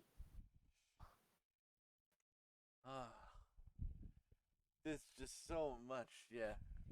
Mm-hmm. Honestly, there is so many things wrong with this movie that it will be more. It will be faster to say what is good with this movie, but that is so difficult to think. Yeah, it is really hard to think of good things with this movie. I mean, I mentioned them as we were going through pretty much everything that I thought was good. I pointed out. There were a couple scenes where a character acted like themselves and there was good stuff, but so few and far between, and all for the sake of the plot. Uh, Well, I like the dragon armor, personally, except for Snotlouts. Well, Yeah. I personally didn't Fish like legs. the dragon Fish legs armor. was bad. I much preferred Hiccup's How to Train Your Dragon 2 look and everyone else's How to Train Your Dragon 2 look because it looked more functional. It looked much more utilitarian. It looked much more like, like you would imagine an Eagle Scout going out and preparing for a long camping trip kind of look. I As a, It suppose. fit the narrative. But also, like, I like the sun you could have animation. like a The sun combination, looked maybe. nice. oh yeah, you could have a combination, absolutely. Like fireproof with utility. Yeah, Yeah. I it would I be would nice. have I would have liked the dragon armor if it looked more utilitous. Okay. Yeah. If that's a word Yeah, that's exactly. accurate. If it looked Utilitarian. utilitarian, there we go. That's what I meant Yeah. to say. Thank you very much. If it Functional. looked more functional and utilitarian, I would have liked it a lot more. As it is now, it looked a lot. It just looked like them trying to cosplay as their dragons. Yeah. Which, Especially Snotlout. yeah, No capes. And fish legs. Yeah, fish legs. The problem was the wings. It was so cartoony. You could get rid of all the Yeah. side characters. It wouldn't change a thing. yeah, Yeah. they. Oh my god. Yeah. I mean, It would make it this better, but also then you would- again this brings up the issue of we are big How to Train Your Dragon franchise fans, so we all have watched the series to some degree or another, and thus we know the characters and all the side characters a lot more than other people would who have only seen the movies. Yeah, But it's if you're not something. respecting that when you're making before the last installment, then you're really failing. Yeah. Not respecting it. honestly, I saw the three movies before watching the series, and I remember seeing on Tumblr and stuff. Oh, I like stuff now. I like Snowdon, and I was just thinking, why you give a damn about those characters? They don't matter. They don't matter at all. Then it's at the series, and I understand why people would like them, but in the movies they are oof. Even Astrid in the second movie or on the third movie, she barely does anything. She's more like an accessory to Hiccup than anything else. Mm-hmm. Yeah. Which is a shame because she is an actual character in the series, and And go ahead. and in the first movie. And the In first the movie movies, especially. she's put on the back burner. Yep. I like her in the first movie, at least before the romantic flight, because she felt like her own character. She had her own goals. She didn't give a shit about Hiccup at first, and she just wanted to show that she was the best. And If she I- is Like character toothless, arc. and she didn't have goals anymore. Yeah. If there was one thing I could change about the first movie, it would be like, no, she never kisses him. Like maybe there's a sympathetic hug at the end, and that's when she puts in her line about, and that's for everything else. But like, other than that, be moony-eyed about the Great Dragon Ride. But other than that, just like, yeah, I don't know. The kiss was so forced. Yeah, it is really hard to nitpick the first movie, isn't it? Yeah, That's but what happens when you like- make a good movie. yeah. The first It's, like, movie is perfect in its own way. good. Honestly, it's amazing because the first movie is so good, it's difficult to complain about, and the third movie is so bad, it's difficult to Compliment it. compliment it about. It's just Yeah. opposites. It's just my goodness. Yeah. Going through the whole thing again. Jesus, it's so bad, and it's so dense. With like, my goodness, the shit just comes so. It's you barely have time to register how bad something is fully before the next bad thing is taking over.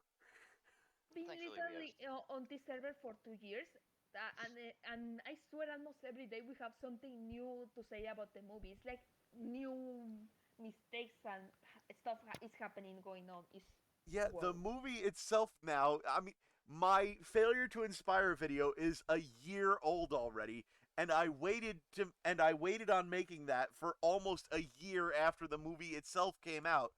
This movie is almost over 2 years old at this point, and yet It we're is 2 years old. it is 2 years old at this point, and we are still finding new things to complain about with it. Like I didn't even realize, like, as I watched it with that ending, the plushie of fish meat that I never noticed that until now.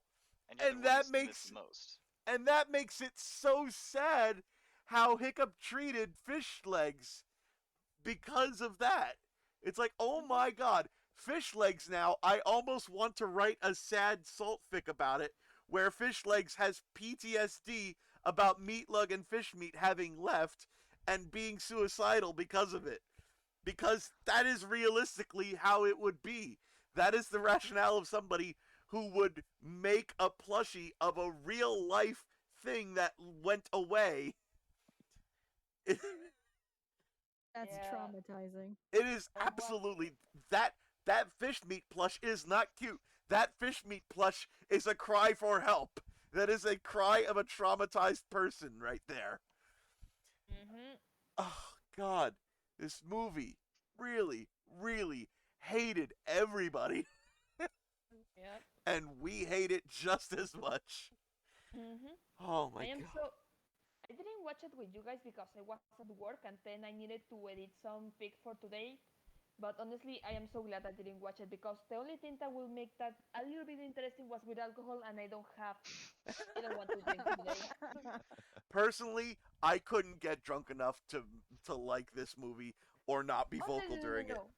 Oh no no no no! The alcohol will not make the movie good. Nothing can make the movie good, but it will make it more easy to laugh about it instead of being angry at the mistakes.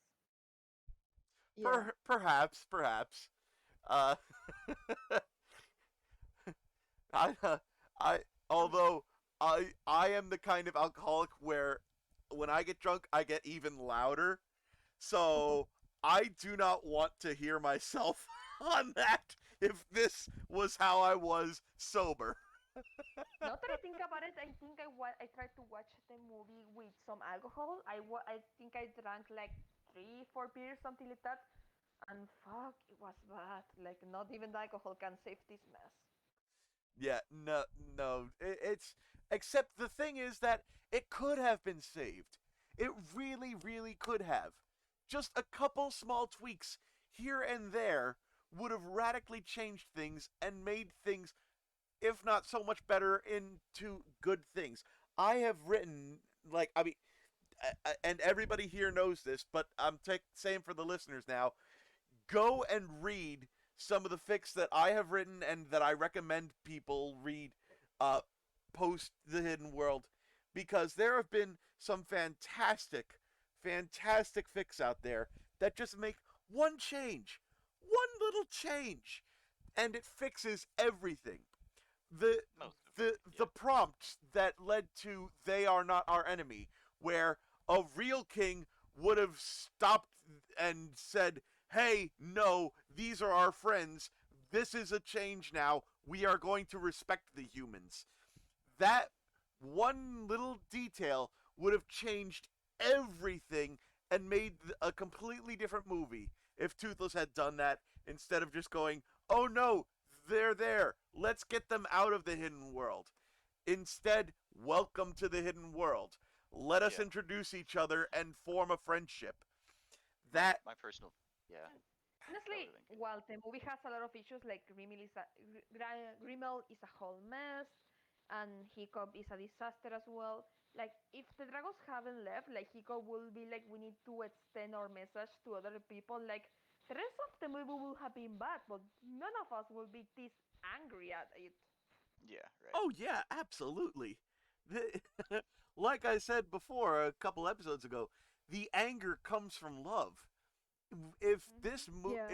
if How to Train Your Dragon 1, 2 and the rest of the franchise didn't mean so much and were so good, we would not hate the hidden world anywhere near as much as we do. You But wouldn't we notice it. It would. hate Yeah. the hidden Honestly, world I think so much because it just it took everything that made the originals great and shit on them. For you cannot you hate. I don't know how to say it in a way that sounds nice, but like, you can never hate as much as when you love it something. That is when the hate really hits hard. mhm. The saddest part to me, I think, is how this movie has divided the fan base and made it so toxic. Oh my god, absolutely. It My was the goodness. I have seen worse. Last Jedi 2.0. Well, actually, Yeah, it would be the I beta I if was it came thinking earlier. I was thinking earlier, whenever we were talking about Dean and the choices he made, I I kept trying to think of how can I compare him to George Lucas, because he did exactly what George Lucas did. He got No, no. so, he got so up his own ass and thought that he could do no wrong and wanted to force things in a certain direction, and he did, and it turned out absolutely wrong and awful, I just mean, like it the kind of. Star Wars prequels did. Well, okay. I was thinking more of the sequel. I think the prequels. The difference is George kept to his world building and maintained consistent world building and consistent themes. He did that much better. He made a lot of mistakes in between that, but Yes. yeah. Oh no, I'm a somewhat defender of the prequels myself. The sequels, I agree, also had their own problems, and those problems I think are not as meaningfully related to what made the Hidden World the disaster that it is.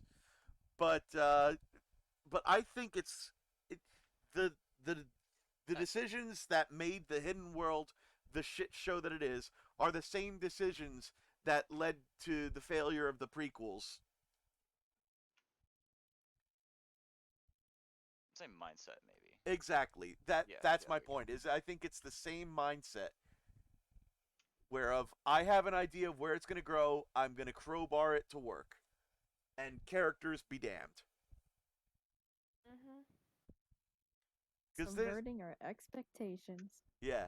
Oh, subverting expectations is another thing entirely. Oh man. But to circling back, it is such a goddamn shame that this movie and Homecoming after it have divided the fan base so much and made How to Train Your Dragon fandom, unfortunately, a toxic fandom. I really don't like describing it as such because it's not. It really isn't. Uh, it's it never has been. Everybody loves the first movie. Most people like the second. They think it's nowhere near as good as the first. I think the second is better than the first. I'm one of the few, but I can acknowledge people and understand them when they say, I think the second one's inferior. I can understand your argument. We, as the server, cannot possibly understand how people can like this Hidden World movie if they were a fan of the franchise beforehand and I they're mean, paying attention.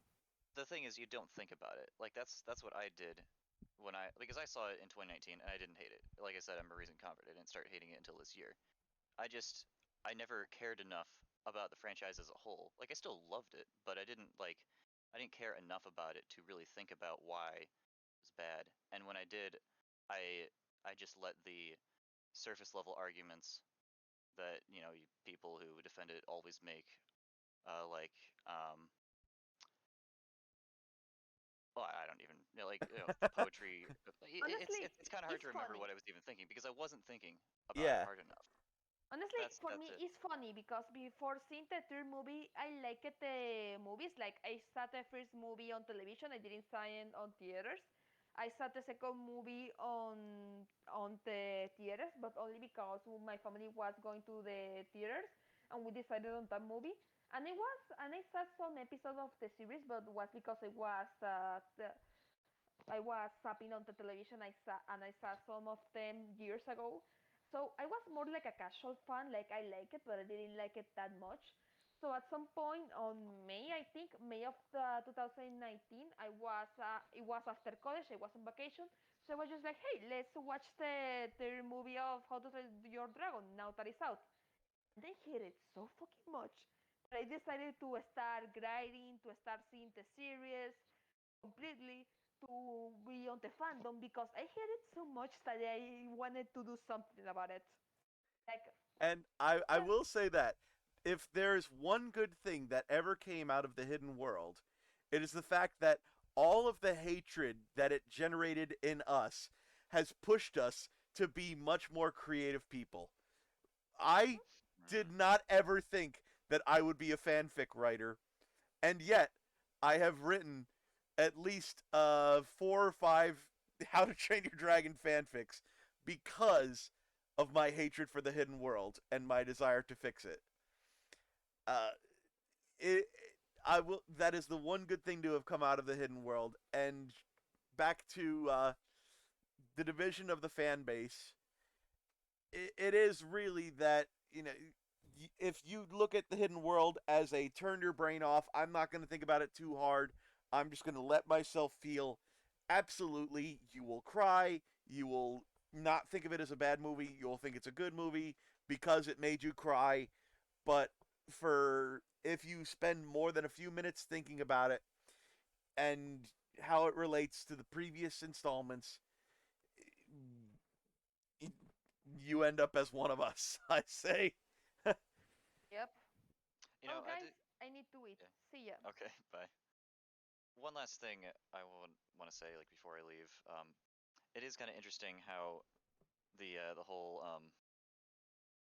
theme of we need to stay apart, be segregated. Hold on, where exactly am I going with this? Like that kind of have bled into the fan base. Now we're segregated from each other. We want nothing to do with each other. So it succeeded in its message. We got the message. Yeah, the Hidden World. Segregation is good. That message apparently hit the fan base loud and clear. Have in fact segregated into people who like the third movie and people who hate the third movie. There are very few in betweeners.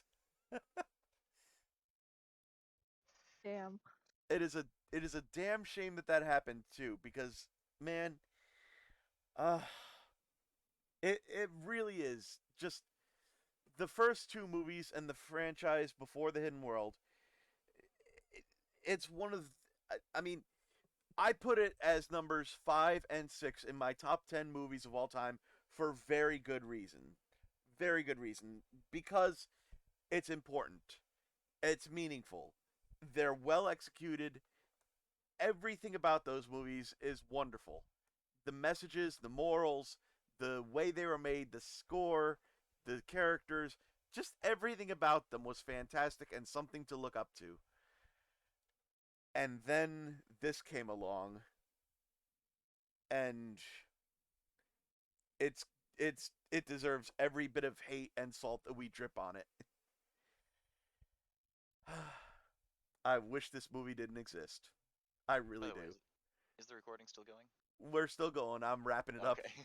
I'm Alright. just saying some final words to wrap up. Yeah. Yeah, if this, yeah, personally, I would have never gotten to learn about what goes into stories and movies if this movie never came out. So that's a good thing I got from it. I hadn't hated this movie so damn much. You guys, and I never would have gotten to be friends with you all. Hmm. Aw. Yeah, I retract my statement. I do. I'm kind of glad this movie exists because it pushed me into doing things like writing fics and creating this server and meeting everyone here. It has done good. It has done good. By the way, this does not justify the movie. No, absolutely not. But you know what? You know what? This is a I'm bittersweet damn ending. close though. This right here is the definition of a bittersweet ending because the movie created good reactions. It's We like have a we yeah. have done some fantastic things because we hate this movie so much. It's a Joseph coat of many colors situation. Yes, Works all things for good. we wish it didn't exist, but we're also thankful that it does because of what we've done in spite of it. And that is the definition of bittersweet.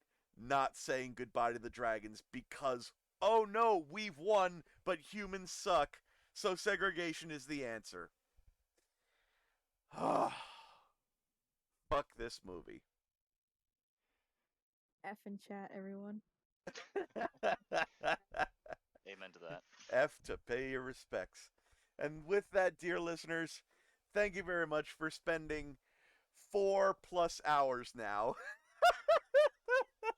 listening to us whine and whine and whine and talk like we know better than everyone else because we do. Well, where's the lie? Thank you very much for listening. And feel free absolutely to join us on the Salty Dragon Bar and Hidden World Grill. It is a wonderful place where we foster as much creativity as we can. We're continuing to talk about the movie even to this day. And just great people, I think, personally. Thank you very much for listening. Have a good night, guys. We Till next home time. Alabama. I knew you were gonna do that. I knew you were gonna One do more that. time.